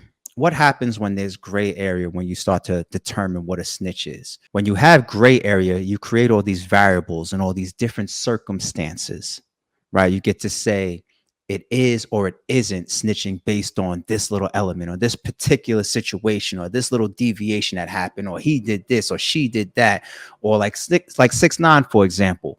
It's not really snitching because they slept with his baby moms and they was turning on him anyway, and they tried to kidnap him and they was going to try to hurt him or kill him possibly. So you can't snitch on somebody that's really against you. You create these variables based on the situations, and then you introduce all this gray. You can't do that. If you're a street person and you live by street rules, there is no gray. There is no variables. There is no changing it based on certain details. Black and white. What is snitching? Snitching involves 1, illegal or criminal activity. 2, the person that you're questioning, are they a snitch or are they not a snitch? They have to either be in trouble or possibly in trouble. Okay, that means like by the law or somebody questioning them. For example, very straightforward, pretty simplistic. Me and my man's is robbing a bank, right? They catch me, they don't catch him. They got me down, they throw me in the box. Detectives come in, they start to throw all these questions at me, and one way or another, I implicate my partner, right? Even if it's on accident, I implicate my partner. I'm snitching. I don't have any business saying anything to authorities during criminal investigation of any part, whether I'm on stand, whether I'm in the box, whether I'm handcuffed in the back of the car on my way to the precinct, whether I'm in front of the judge, at any point. If you implicate somebody else during this criminal activity that I possibly played a part in or that I have knowledge on, and if I am a street person and abide by street code, it is snitching. Okay. I cannot try to avoid to diminish my consequences, or if I'm in trouble, try to evade or get out of trouble. Even if I think I'm just being slick, it's snitching. Now, some people may change how harsh of a snitch they look at you as. For example, Sammy the Bull, okay, a legendary, well-known snitch. Okay, no disrespect to anybody, but that's what his legacy is always going to be tied to. This man was involved in a criminal organization, the mafia. He murdered people, he extorted people, he assaulted people, he broke the law in a million different ways. And when he was caught, for whatever reasons he was caught, or for whatever reasons he told or said John Gotti, or whatever the case may be, even if he feels like John Gotti was talking on tapes or was about to tell on him or was going to try to kill him, or whatever the case may be, when they offered him an opportunity to give up information and implicate other people, including John, he did so. Right? Even if you give information and that person doesn't end up going to jail for it, even if you give information that person doesn't end up standing on trial for it, even if you give information and they never even use you or your information or your details, or they don't put you on the stand as a witness, you don't have to take the stand to be a snitch, right? The moment you give that information, you are a snitch, okay? So the Sammy the Bull example to me makes it very, very clear cut for people, all right? He's involved in criminal activity.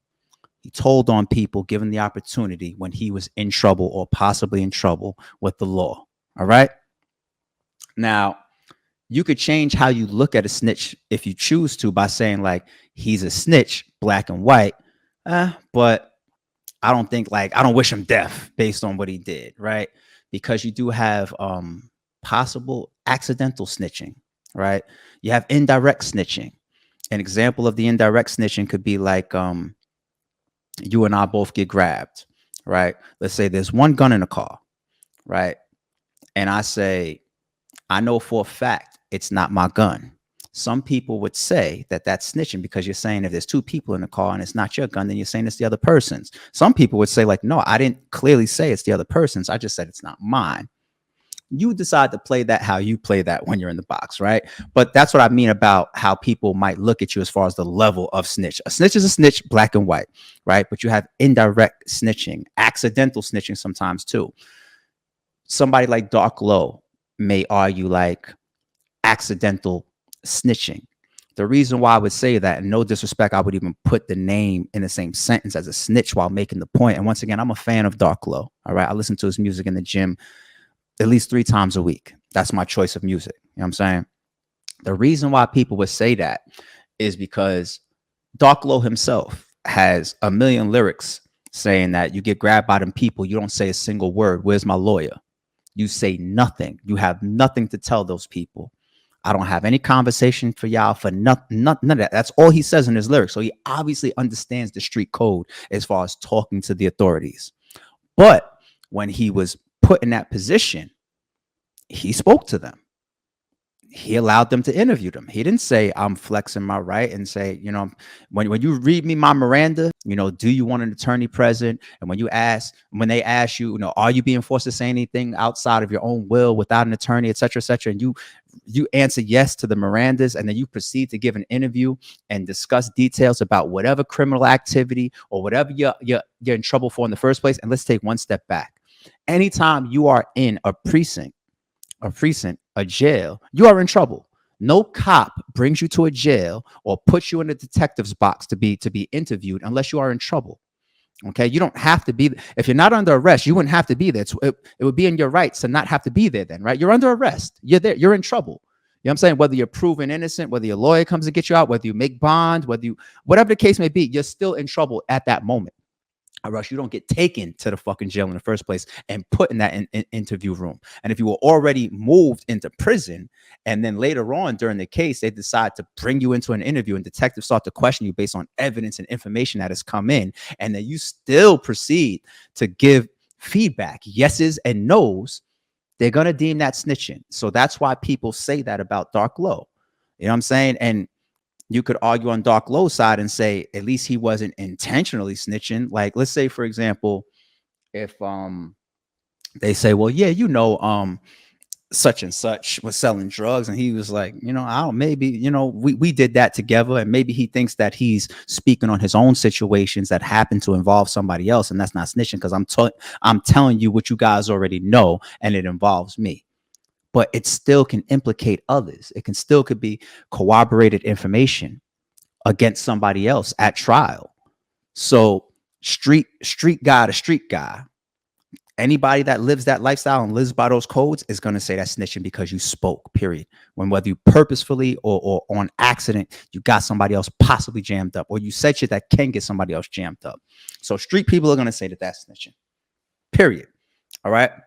So I've given you the examples of like how it could be indirect snitching, accidental snitching, or just straightforward Sammy the Bull snitching, right? That's what a snitch is. That's what a snitch is. If there's any other definition of what y'all have as a snitch, hopefully in parts 2 through 5, we get more aligned on our perspective of what a snitch is. And let me tell y'all right here, man. One of the reasons why this annoys me, and I guess the TI topic kind of said, you know what, this is a moment for me not even to speak on this, not just to speak on the TI shit, but also get off my chest all my snitching perspective and opinions, period. Because I've been carrying it for years, and I've had these conversations in my private life with people, but it just annoys me how popular and of a fad the term or the word snitches. It's not used in the street more than it's just used as a fad or just in regular lingo. Now, when they say people can be killed for using that word or for calling somebody a snitch, if you put that on somebody and you don't have the paperwork or whatever, they say people can get killed for that. That's street culture. I'm not a street nigga, so I don't do all of that. I'm not involved in none of that type of shit. But people in the street react like that, they say, right? Is that possibly what happened in Nipsey Hussle's shooting? Maybe, right? Maybe not. But that's what street people say. they take it as an extreme offense if you call them a snitch without proof or paperwork. If it is going to be used within certain circles, i.e., street niggas, to be used as that extreme of a term or a label or a tag to put on something, you would wonder why it's used so loosely. It's played with so much. And I understand we're in the social media era. Anybody could get on Twitter and a YouTube comment, whatever, and say whatever. Suck my dick. You a snitch. You a bitch. You this and that. I understand how people could be so loose with words that could be taken with extreme action, right? But I swear to God, it's one of my pet peeves, because we got all these people that never exercise no type of fucking street function, no action. They were never active. They were never part of no gang. They never did shit. They never broke the law. They never sold no drugs. They never lifted up an illegal gun. Nothing. They never did nothing to break the law. And they be the first ones on the internet and social media talk about, oh, that's snitching. Oh, you a snitch. You're not even in the street. We don't even know how you would react if you was put in that situation. You don't know how people will react if they're sat down in front of them detectives until it happens. What they would really say, what they would really do. Boy, I tell you, I don't want to get to some of these stories, but let me keep this about what I see, not as much about as what I know. Let's to say it like that. What I see is the overuse and the popularization of words like snitch, where it makes me sick. Stop snitching. Remember, it was a movement. Everybody had the fucking stop sign t-shirt to stop snitching. None of these people is even in the street. None of these people can even claim to be retired street people. They can't even say, I'm a citizen now and I used to be in the street. They can't even say that. And stop snitching, stop snitching, stop snitching. It makes me sick. It makes me sick to my stomach, man. It makes me sick. I seen that for a comment on my channel the other day.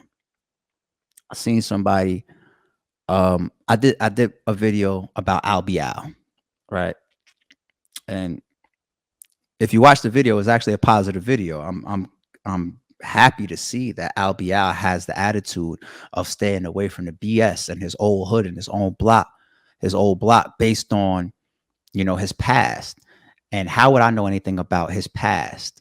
Now, I would say this. If we're going to call Al Bial a real nigga, if we're going to call him honest, if we're going to call him truthful, right? And I believe Al Bial. I believe his image. I believe his past. I mean, he wasn't locked up for 2 attempted murders for nothing. I'm not trying to say that he did them. That means that you're involved or around stuff, right? Let's say you're innocent as far as the charges that you had, but you're around stuff. Right. And I haven't seen a lot of people come out and say, like, we don't know who the fuck this nigga is claiming marrying and all this shit. He's lying his ass off. So I believe Al Bial. I believe he's a street nigga or comes from that. So to see him say, I'm not going back to that, I was proud to see that as a fan of his music. I was proud to see that. OK, but I was talking about some of his lyrics in one of his songs called Lucifer from the Cobra mixtape. And in there, how he was talking about pull up on one and smoke a op. We up like 3 and ain't nothing drop and all that type of shit. These are his lyrics. And I was talking about his lyrics from his mixtape that you could go on natpiff.com and fucking download. And some little teenage minded motherfucker, probably maybe even younger than that, jumped in the comments and said, this gives me snitch vibes. I guess because I was talking about Al Bial's lyrics from his mixtape. And once again, like, what if I was a street nigga that really took that term that extreme? And I don't let words hurt me the way that some of y'all do. There's a lot of things that you could say certain shit to me. It's not going to get me excited. If you said it in my face and I felt the way, I'll react accordingly. If I felt threatened, I'll react accordingly. But nobody's going to tweet me or send me a comment on fucking social media and it's going to get me off my rock and ruin my fucking day. I don't put words in power like that. But if I did, you just violated. If I was that type of person, you violated at an extreme level that I can justify in the street if I was a street person for killing you because you called me or you insinuated that I was a snitch by talking about somebody's lyrics. This is what I mean about people using the word too much. Using the word too much. I just be hating shit that turns into a fad. Respectfully is a fad to me. I said it once or twice, my damn self, to be honest. But once y'all start saying respectfully in the midst of saying disrespectful shit, you water it down too much. I just be like, man, I just hate the way people talk. You know what I'm saying? It's just like, it's one of those shit like this is why I'm me. I'm a rare breed. I am who I am. Shit like that annoys me.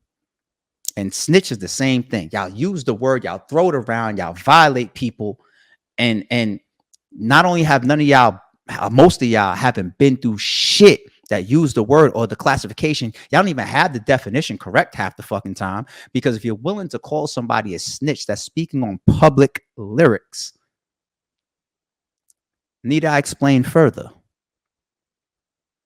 Drop a comment if any of y'all have a different definition of what a snitch is. I'll see y'all in part 2.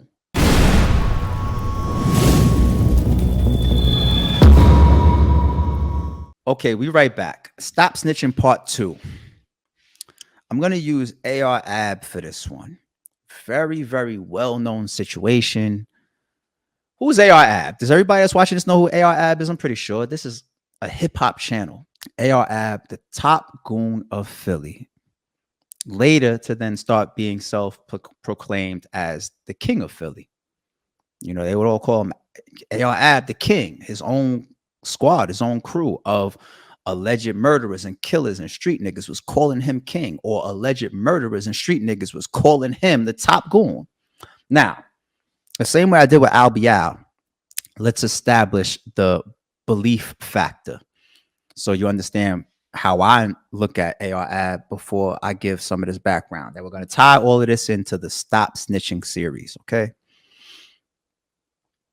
Similar to Al Bial, there's a lot about AR Ab that I believe. All right. Do I believe in embellishment? Do I believe in exaggeration? Do I believe in irony? Of course. Like Jay-Z admit that example. Like he said, like, when I said I got Obama on a text, like, yeah, it's irony though. Like I'm putting irony in the entertainment. But you know damn well I'm big enough that if I wanted to get in touch with Obama, I could. If he wants to ask me to help him campaign, he will. And he did. You know what I'm saying? So some of the lyrics have some irony to it. You know what I mean? There's some embellishment there. There's maybe some exaggeration at times. You know, some of these motherfuckers might jump out there and say like, yo, I shoot up the block every day you play with me. Maybe they're talking about only one example where they, you know, spun a block twice and then the beef was over, right? So maybe there's some exaggeration. But here's one of the reasons, one of the there's many reasons why I could say I believe AR Ab, but here's one of the reasons why. I have a lot of respect for Philly. I have a lot of respect for Philly's street element and Philly's gangster. I don't have to live in Philly. I don't have to know AR Ab. I don't have to be a part of or a member of OBH. But Philly is another one of them places not to play with. How often are they on the top 2, 3, 4, 5 murder rate? Right? You got this street guy running around claiming he's the top goon. I don't see all these gangsters and even other rappers lining up to contest that. I even seen like reservation from like Gilly. Gilly was running around a lot of times saying that he's the king of Philly. I mean, he had his reasons back in the day. We see that on like DVDs and whatnot why he would claim that, right? I don't need to go into that because this ain't about Gilly. But I remember seeing Gilly like speaking on AR Ab. Like these are people that are certified in Philly. Nobody is running around contesting AR Ab. If you look at it, these people's reaction when his name comes up, it's almost a fear element, right? If for anything else, even if it's not fully fear, it's damn sure respect of capability. You see that. We've seen that over the years. Drake doesn't just throw his name out there randomly so that it can come back and he looks stupid like that. No, the man has a reputation. And when you have a long running reputation, sooner or later it gets tested or it gets proven to be false, right? Maybe he's been tested in the street, like he's been shot and he's been into shit or whatever. And there's probably a million things that maybe he's been involved with that we don't know about. But you gotta get to a point where you realize that this is 100% false. Like how long was 6ix9ine's run?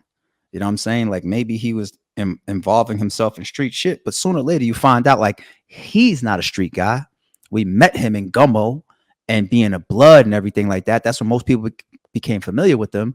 But it's only but so long you find out, because you got people around. And especially if you start to blow up and become famous, people will speak about you.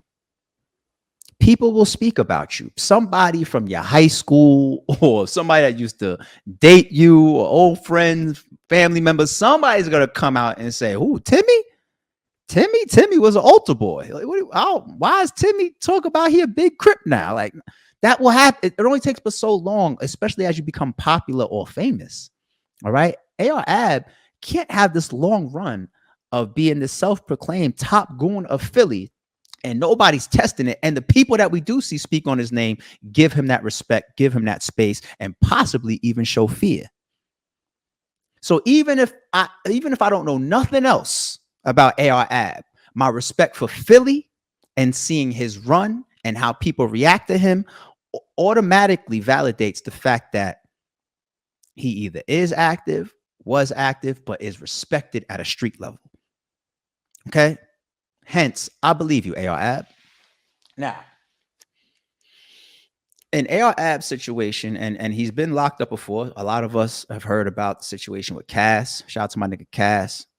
He's been locked up for murders. He's has interviews sometimes where he alludes to, "I've killed people," yet we know he was locked up for murders and all the type of shit. He said a lot of shit on the internet.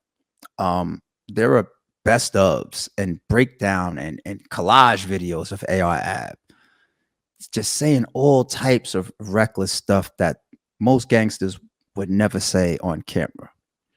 Now, granted, I'm not making an excuse for anybody, and I'm going to get to the snitch part of this in a second.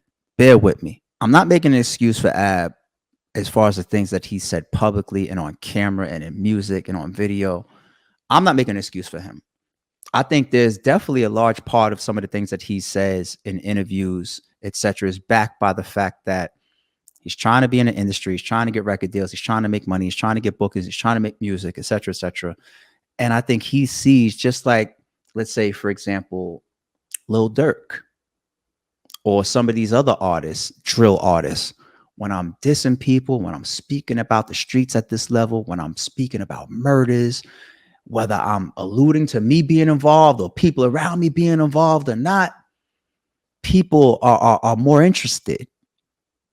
People want to know about that shit. They want to, let's break down a Little Durk verse and see all the people that he's saying he may have had killed or lined up, and that people love it. They gravitate towards it. All right, when you get to the heights of Little Durk, of course, you could still turn around and be successful making love songs every once in a while too, or club bangers. But when you're AR-Ab and you're trying to really get into the industry and you're trying to come up, right? Because his fame or his music level never reached his name and his reputation. If you ask me, his music career was never there. You ever see him perform in arenas or get booked for $10,000, $20,000, $30,000, or you ever see him get to that flashy side of things or get signed to a major label or anything like that? He never reached those heights on the music side. His name and his street reputation was always bigger than that. You know what I'm saying? Bigger than his actual music success. So I think when you're at that level and you see the actual traction that you get from telling the street tales and saying, like, on camera, yeah, I extort niggas and all that, and people's clicking, they eating that shit up. Every time AR-Ab talks, I gotta hear this motherfucker crazy. I think he was smart enough to know that, and I think some of that may have motivated him to say a lot of the things that he said on camera. The wild one is like with Skinny Me. Skinny Me is another one that was OBH. He's in jail right now for murder. I think he was found guilty. Did they give him life or some shit? You know, but he's in there for murder. Abs got interviews saying, like, yeah, I seen Skinny Me. You know what I'm saying? Get brutal and kill niggas and shoot shit. Like, so let's get to the meat and potatoes. Is AR-Ab a snitch? My answer is no. My clear-cut answer is no. If you watched part 1, we broke down giving information, cooperating, giving details, and speaking while in trouble to the authorities about criminal activities, whether they involve you, other people, or can possibly implicate other people, accidentally or not, accidentally or on purpose. All right. When he's saying these things on camera, he's not snitching. He's not speaking direct. He's not like, I'm doing this video and I'm recording this for the authorities. He's talking to us, the fans. He's talking to his peers. He's talking to Philly. He's talking to the people that could help him push up his music career. You know what I'm saying? He's not in trouble. He's not in custody. He's not in cuffs. He's not in a detective box. He's not on the stand saying these things. That would make him a bona fide official snitch. What you have to classify AR Ab as, it's not a snitch. It's just self-incriminating or incriminating to others. Okay? So this is the incriminating label. That's what AR Ab did. There's things in his music that came to trial. And I think we seen that his lawyer and even some of his own words to the court was, we don't rap about, the lighter side of life. We rap about the stuff that we know. And then there's a whole another topic that we've seen coming out about, should lyrics be used in court, right? But there's things that he's saying in his lyrics that people are trying to either use to paint a picture of his character or build links to criminal activity in his lyrics. So because of that, and it was actually brought up in court, it could be deemed incriminating, the things that you're saying on video or on music. It could be deemed incriminating. Not a snitch, incriminating. Now, when you incriminate yourself or others based on how you did it, then you have all the freedom, you as a person, to say, well, that's stupid. Or you could say it was an accident. Or you could say, oh, no, he was really just pushing the limit. Maybe he was just pushing the limit of how far I could go on camera. And then he figured out that the cops will come get you for some of this shit, possibly. Right? One of the people that was also charged, or I'm not sure, found guilty for murder. You hear the name Taz, right? You hear the name Taz come up in this shit? Taz was supposedly the person, I think, that we heard was telling on Ab, right? And Taz is supposedly the person or the reason why Dark Low is in jail, because Dark Low got charged or got hemmed up because they grabbed him on witness tampering. And when they went to his house to get him for witness tampering, they also got a gun in his crib. So they got him on multiple joints. But Dark Low admit to detectives, like we read it online, and he said it himself. Dark Low, when he came out and he was fighting from home, he said it in interviews. He said, I wrote my bro a letter. He wrote Taz a letter. Now, if you read through the slang and through the words, he's kind of threatening Taz a little bit, basically on his ass, like, yo, what are you doing talking and testing and all that type of shit, right? The authorities swooped in and said, that's witness tampering. And that's what they grabbed Dark Low on, witness tampering. Okay? So Taz is supposedly the person that he witnessed tampered, because Taz was supposedly cooperating against Ab. This is just all the shit that's out. There's paperwork that's out. Some of this is what Dark Low was talking about himself in interviews and whatnot. But Dark Low himself, AR Ab himself, I said all of that to go back to this guy Taz. AR Ab himself, he's got lyrics. I called Taz, tell him, bring the nigga head to me. That's the song with his brother, Leak Moss. I think it's Blood Brothers. Go YouTube it. Go pull the song up. Blood Brothers with AR Ab and Leak Moss. Dope track. I love the song. But in the song, he says, call Taz and tell him, bring that nigga head to me. And then coincidentally, Taz is down for murders, right? So that lyric could be incriminating, but it's not snitching. Ab isn't out there snitching. He's just incriminating himself and others. So once again, you paint that as like, that wasn't smart to do or smart to say. You got the best of the best gangsters in the world. You don't hear shit from. They would never speak about criminal activities, whether it was for the purposes of entertainment or not, on camera, especially if it could be indirectly tied. But when you're saying names and routes and I was over here and I did that, and even if Taz did put work in his past, and he's obviously free and possibly not serving a jail stint for murder. And even if, nothing is going on and 10 years later you put that in a lyric, it's incriminating. It's incriminating. Let's say hypothetically, I have a criminal past. I would never, even let's say I just got into a podcast lane of only telling y'all my personal stories. I would never tell y'all a story that I felt like could land me back in trouble or land me in any type of trouble.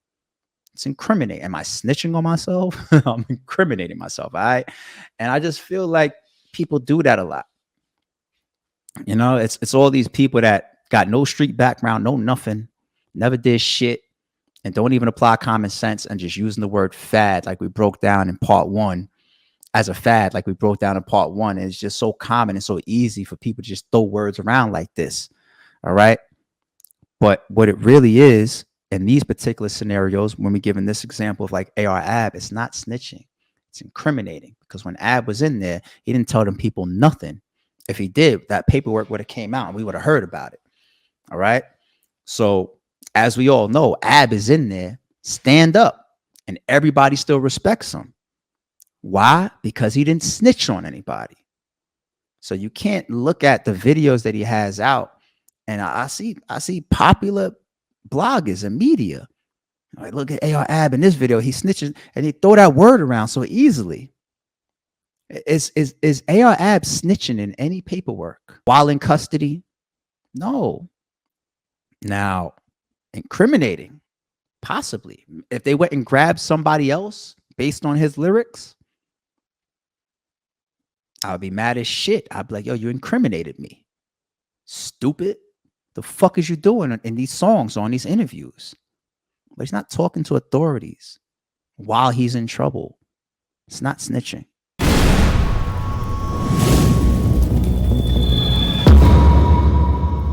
Moving right along, Stop Snitching Part 3. Law-abiding citizen. Let's get to this one. We used AR Ab in Part 2. Here we're going to use DJ Academics, one of the biggest bloggers and media people.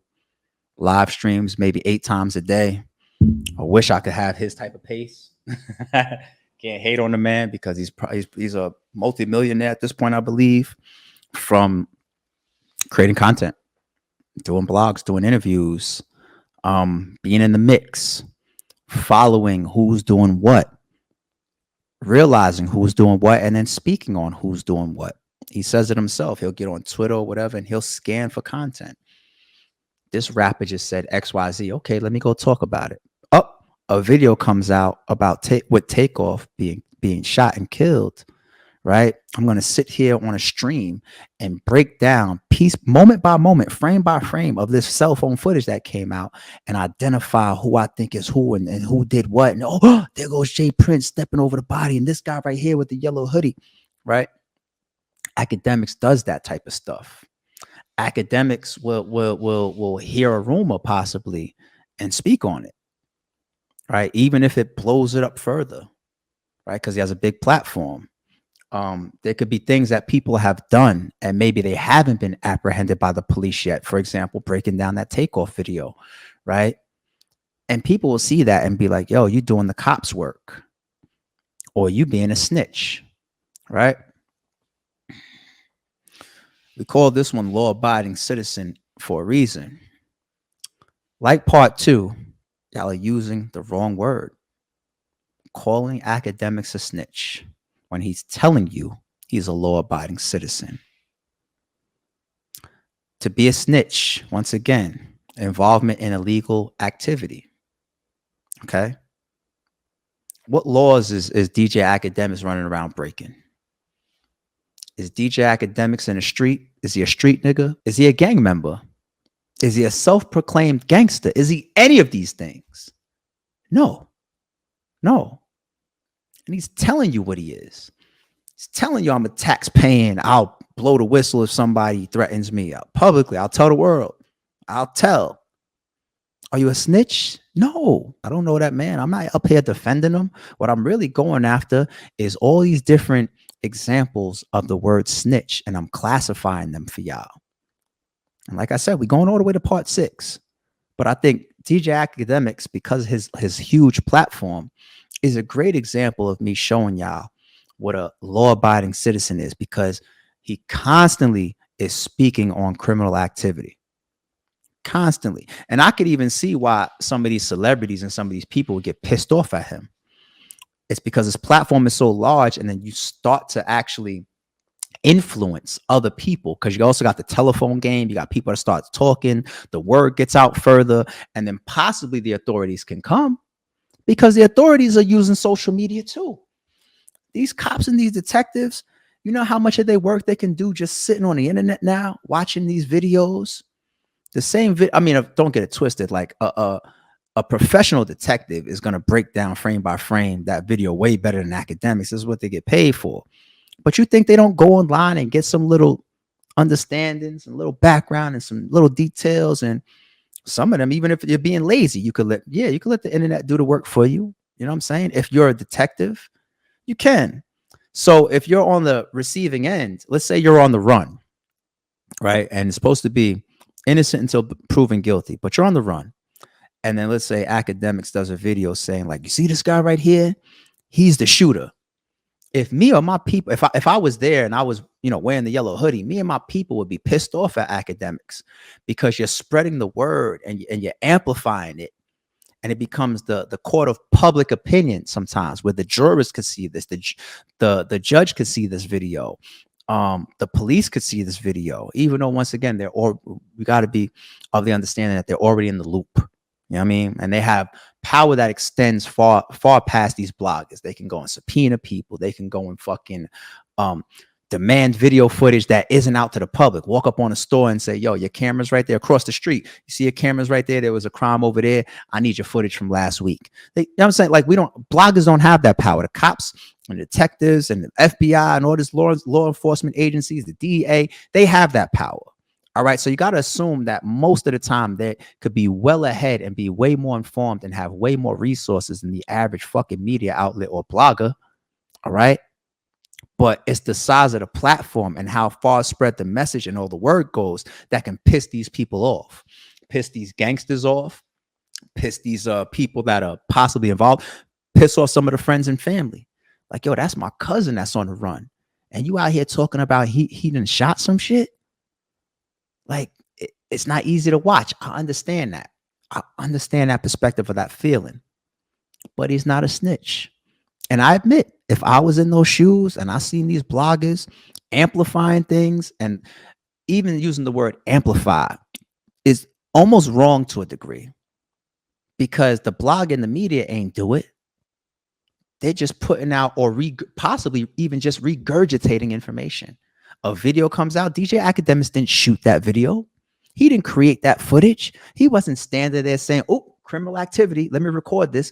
I'm going to go back home. I'm going to upload it to my channel and show everybody what happened. No, somebody else did that footage. Somebody else put the footage out to the public. TMZ gets it. They get it. Some people go to TMZ and sell footage to them, sex tapes and all types of shit, right? The media, the bloggers, the DJ Academics of the world, they get their hands on it, or it comes across their fucking YouTube, or somebody can DM it to them and they can see it for themselves, and then they get on a camera and they speak about it. That's not snitching. Does it piss some people off? I would assume so. Because like I said, I could be on the other side and realize, like, yo, if me or Mons was in that situation, you want it to be as quiet as possible. You want it to be swept under the rug. If you're on the run, or you possibly are involved in some type of criminal situation, like, you want everybody to shut up. Bloggers, media, you want nobody to talk about it. Nobody wants their faults to be spotlighted. If I wouldn't want mine to be spotlighted either. But at the same time, even if I was mad at academics, like, damn, like, you just put this video up and you talking about this shit that don't concern you, don't involve you. You got some details wrong. Got me out here looking crazy, could possibly get me in more trouble than I'm already in, even though that's up to the courts and the lawyers and all that type of shit. Like, but even if you felt that way, he's not a snitch. It's not a snitch. It's a law-abiding citizen. He tells you that's what he is. He's not breaking any laws himself. He's just regurgitating what's already being presented or made public to him. It's not a snitch. Here we are with another occasion where we're just overusing the word.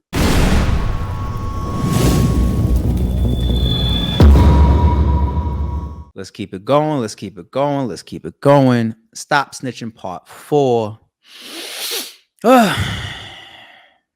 How much are y'all agreeing or disagreeing with me so far with Part 1, Part 2, and Part 3? Are y'all with me? Do y'all disagree? Are y'all not with me? Civil duty. Civil. Keyword civil. We got to use some of this stuff literal at times, folks. It's how some of these terminologies were created. Civil. What is it to be civil? For example, be civil to your neighbor, right? Maybe you don't know them. Maybe you don't care about your neighbors. Maybe you don't speak to them. You know, you just happen to live on that block. Come outside, they outside grabbing their newspaper. You're grabbing your newspaper at the same time. You be civil by saying, hey, good morning. Hey, good afternoon. Hey, enjoy your weekend.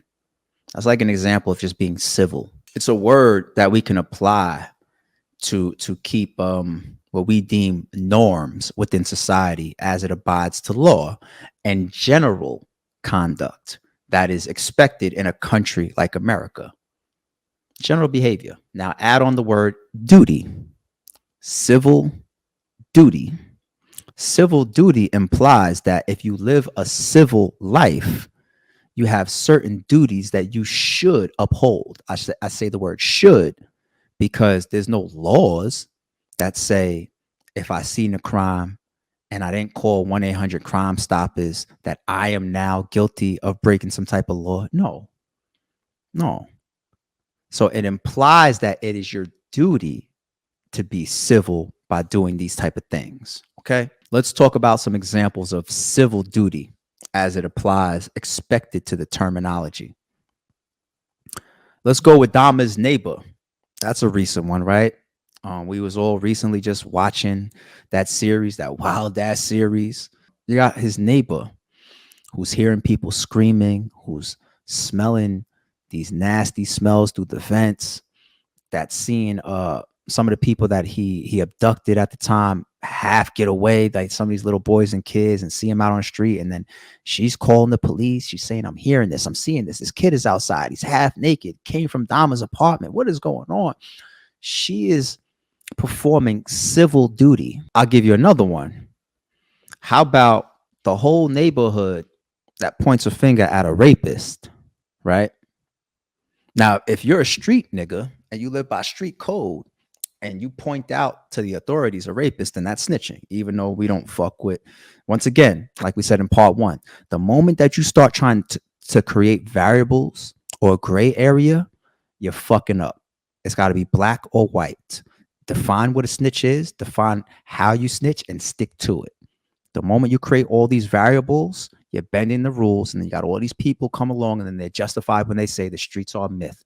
Because when y'all are in trouble, y'all are going to talk about all these little small variables as to why it could have been snitching, but it's not because of this little factor over here. No, get out the gray area, cut that shit out. Stop trying to bend the rules to your own benefit. We can use the 1-800-Crime Stoppers type of example or whatever.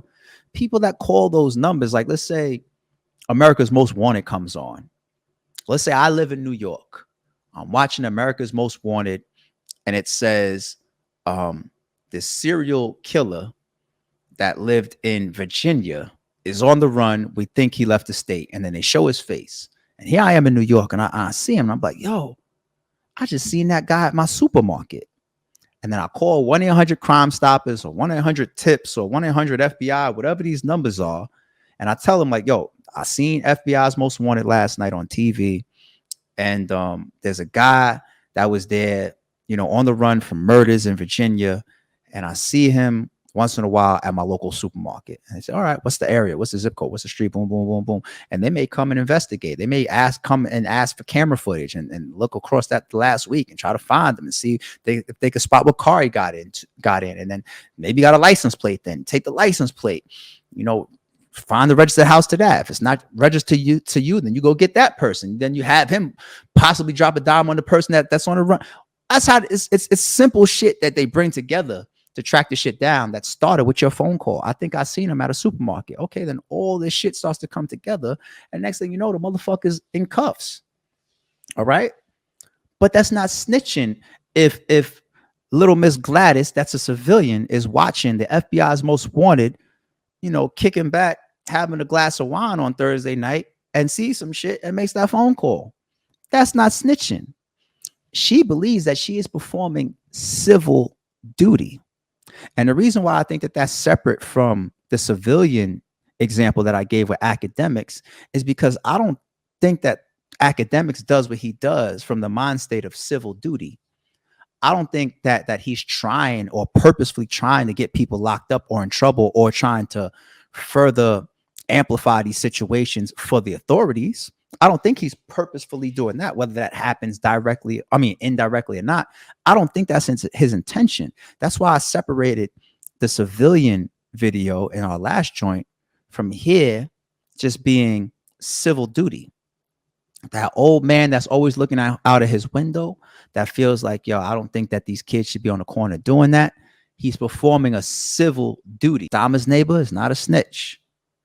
Little Miss Gladys that called 1-800-FBI is not a snitch. Civil duty that these people feel that they are conducting. Okay, let's keep it moving.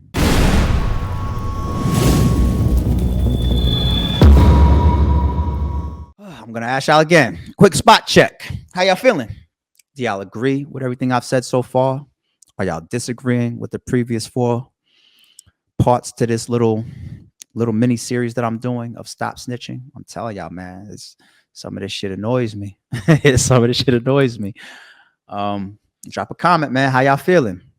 But we here, number 5. This one's going to be an overacting citizen because we gave an example of what it is to be a citizen. We used like DJ Academics, right? I'm going to say that this particular category now is an overacting citizen. And another word or another term to put on an overacting citizen could just be a tattletale. Remember how we grew up, mommy and daddy said, don't be a tattletale. Maybe some of your friends said, don't be a tattletale. How do you label somebody as being a tattletale and not put them in the same category as being, let's say, somebody that's performing civil duty? We gave that example before. Or we also gave the example of incriminating, right? Just giving information that can possibly put somebody else or yourself in jail. The tattletale, to give a different lane from the prior, there's nothing to gain for a tattletale. They're not even doing it from the perspective of civil duty. Once again, civil duty. I'm calling 1-800-Crime Stoppers because I saw the face on the FBI's most wanted of a rapist at a nearby school. Civil duty is what people are performing when they do that. Okay. Tattletale has nothing to gain. I don't feel within my heart I'm performing a civil duty. I don't feel like it's gonna benefit me in any way. I just feel like putting this information out there on somebody. Period. Let's say I'm driving through Staten Island. Now, I'm from Port Richmond, and let's say everything that I know, love, and care about, including my life, my home, my friends, my family, are in Port Richmond, right? Let's say I got to go to the other side of the island. Let's say I got to go to Toad Hill. Let's say that there's a store out there, that I want to grab something from, and it's nowhere in my area of the island. I got to drive all the way out there for this. So I'm driving. I leave my area of Staten Island. I get, let's say, 40 minutes away. I'm in Toad Hill, and I get to a stop sign or a stoplight. And while I'm there, I look out my window of my car, look to my side, and I see a group of dudes on the corner, and they're shooting dice, right? They're not hurting anybody, but they're shooting dice. Now, let's say light turns green. I pull off. I continue to make my way to the store. While I'm at the store, I pull out my cell phone. I call 911, right? And I say, yeah, I was just on this corner XYZ here in Toad Hill. I seen some guys gambling because gambling is illegal in many places. I think you should go look into that. Now, that's the example that I'm giving of an overacting citizen or a tattletale, because there's nothing to gain there. There's nothing to gain there. If you notice, the example that I gave of what these people was doing was gambling. I could have said dealing drugs. The reason why I didn't use that is because if I'm driving through Toad Hill, and even if it's not my area, and even if I have nothing to be concerned with in Toad Hill, right? If I give the example of like, I look out and I see these guys dealing drugs, you can still have certain people that's going to classify that as like, let's say civil duty, because they say drugs bring down communities. They tear down communities. They hurt people. They kill people, right? You could say that, listen, even though this is 40 minutes from my area of the island, these people doing drugs might get high and decide to come to, they say don't shit where you eat. They might get high and drunk or whatever. They're doing drugs over there. They might come to my area and break into my crib. My civil duty, I want them off the street. Drugs tear down communities. I'm calling 1-800 Crime Stoppers, right? So I didn't give that example because I feel like that's in that category. The whole tattletale category, though, when I use shooting dice, is because I feel like nobody is being harmed. Yeah, a lot of cops that'll probably drive past that themselves, see them shooting dice. And if it's a bad neighborhood, they'll probably hop out on them maybe. Hey, yo, clean this up. Clean, y'all, everybody get up out of here. Dice game is over. I don't want to see nobody here next time I bend the block. All right, maybe shit like that happens. The cops themselves may not go to hell and back and having to deal with paperwork and arrest the whole corner, whatever, because you've seen these guys shooting dice over a couple dollars, right? But let's say gambling is illegal where they're at, right? So nobody's really getting hurt by it. It's not really affecting nobody. You could really classify that as that's a contained situation as far as breaking the law. You make that call and say, yo, they over here on this corner and they shooting dice. You're a tattletale. You're a tattletale. Okay. But once again, we're making these examples and we painting these pictures and we creating all these different lanes to stop y'all from calling everything snitch. And some of y'all don't even understand these different lanes that we've jumped into so far. If you could understand them, do your homework on them, or maybe you've lived enough to realize what I'm saying is maybe equivalent to what you think and what you've experienced and what you believe, and your background matches it as well, then at least we could start fucking helping to say not everybody's a fucking snitch in these situations.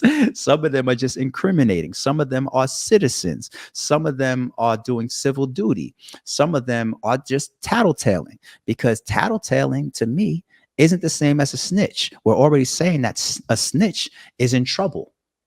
A snitch is involved or was involved in criminal activity. Okay? You're not a snitch for calling 911 saying that my car was just broken into. You're not a snitch. Okay? So in this particular example, in this particular video, we're given the difference of a tattletale. Y'all raising kids out there, I would suggest highly, when you teach your kids, don't be a tattletale. I think that kind of goes hand in hand with trying to teach people some of the character trait of minding your business. That's the parallel. Mind your own business.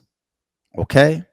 Because you can get yourself into shit by just jumping in other people's things that have no effect or impact on you, your beliefs, your surroundings, your family, or whatever, right? We're giving the example of just some guys shooting dice, all right? Mind your business. Don't be a tattletale. But if you decided to tattletale on the guy shooting dice, you're not a snitch. You're just one of these.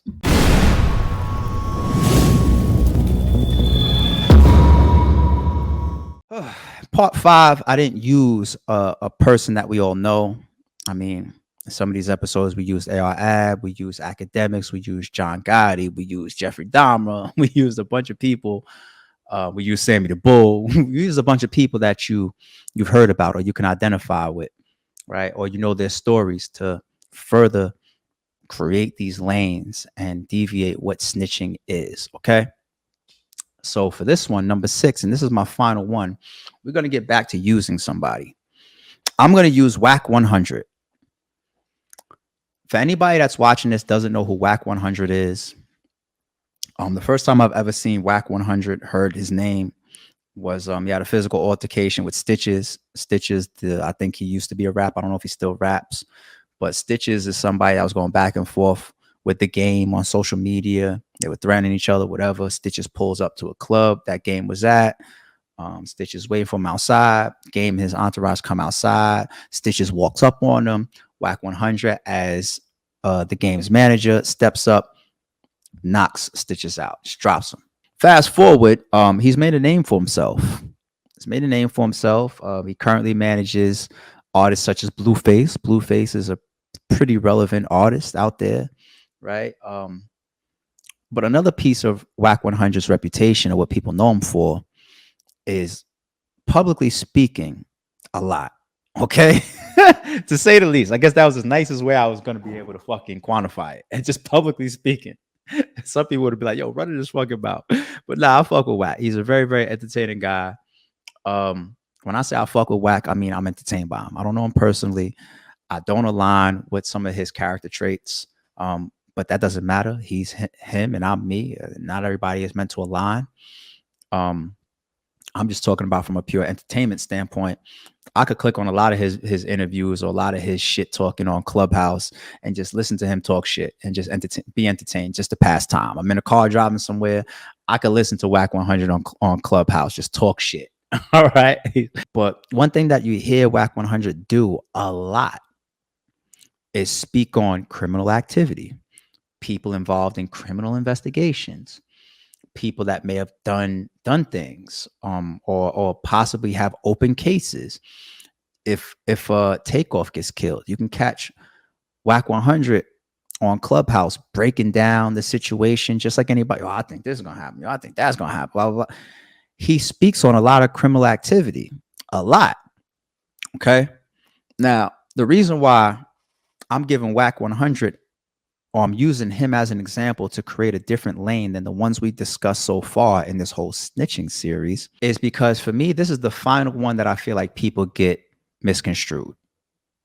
I'm not saying I agree with it or I disagree with it. Actually, street people should never agree with it. The lane and the category that I'm creating using the example of Whack 100 is purely put and defined for me as breaking the code. Because to my knowledge, Whack 100 is a street nigga. If you transition your life to being a law-abiding citizen, then that's just what it is. Put down your flag if you choose, whatever the case may be. You just can't do that shit in the middle of getting arrested or being on trial or being interrogated in a fucking box with a bunch of detectives. Okay, you can't do it conveniently. Okay, that's some fucking snitching shit. But anyway, I think the first time that he was classified as breaking the code was with 6ix9ine. For Whack 100 to be classified as a street nigga, him working with 6ix9ine, people felt like that was a violation. People felt that that was breaking the code, the street code. Okay, that is this category. And we can go right back to the example of Clubhouse. If Whack 100 is still to this day a street nigga, right? He's a blood or a damu, and he's living by gang and street codes and ethics, and while doing so, he's on Clubhouse talking about crimes. Is he snitching? Is he under arrest? Is he talking to law enforcement? No. Once again, he's not classified as a snitch, but he's breaking the code. If you're a street nigga and you on these cameras or these interviews talking about street activity, you're breaking the code. Okay, that's a violation of street ethics. That's the category. So that's going to wrap it up from part 1 all the way through 6. The only example I gave of snitching was in part 1. The clear example of, like, let's say Sammy the Bull, along with the definition of what a snitch is and what a snitch does. Okay, we've been through a law-abiding citizen. We've been through civil duty. We've been through being a tattletale. We've been through incriminating or self-incrimination or incrimination to others. And we've been through breaking the code. Those 5 categories oftentimes are mixed into snitching. That's how we got here to the 6 parts, okay? Do not classify these 5 things as a snitch. And if you do that, then you're just being lazy, or you're uneducated, or you don't have the type of background, or you don't understand, or you're just one of these social media people in this new era that just throws the word around because you can get away with it over a keyboard. You just call people snitches, snitch, snitch, snitch, snitch, snitch. And that's probably what I've been feeling for years. And now that I'm doing a podcast, those are my categories, and I just shared it with y'all. So hope that y'all enjoyed that little mini 6-part series right there of stop snitching and breaking down all those categories and those examples and with those people that were involved in certain circumstances and what I feel like they really did or what they are doing. So go ahead, share this video, share the whole series, like the videos, drop your comments, hit me on Twitter, hit me on Instagram, ITSARP on both the gram and Twitter. Let me know y'all feedback. So there we have it, episode 9 of the Sorry Is True podcast. I have this next to me. You know, I guess I wanted to just throw this out for y'all earlier, but this is City of Men. The reason why I throw this out there is because we talk about movies a lot. We talk about classics a lot. We throw some of our, you know, popular titles around. Like you might hear people talk about The Menace or The Boys in the Hood or New Jersey Drives or the Goodfellas, and, you know, all these gangster or mafia movies or whatever. And City of God is one of those movies that we mention. Some of us, I do. You know, I think City of God is a classic.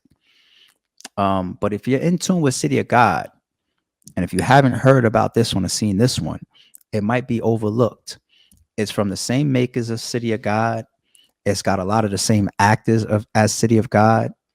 And it's a dope movie. It's a dope movie. Check this one out, man. You talk about beefing over territory. Well, that kind of happened in City of God as well, right? Beefing over territory, but this is really beefing over territory. Yeah, check this one out, man. City of Men might be hard to find on any of these streaming platforms.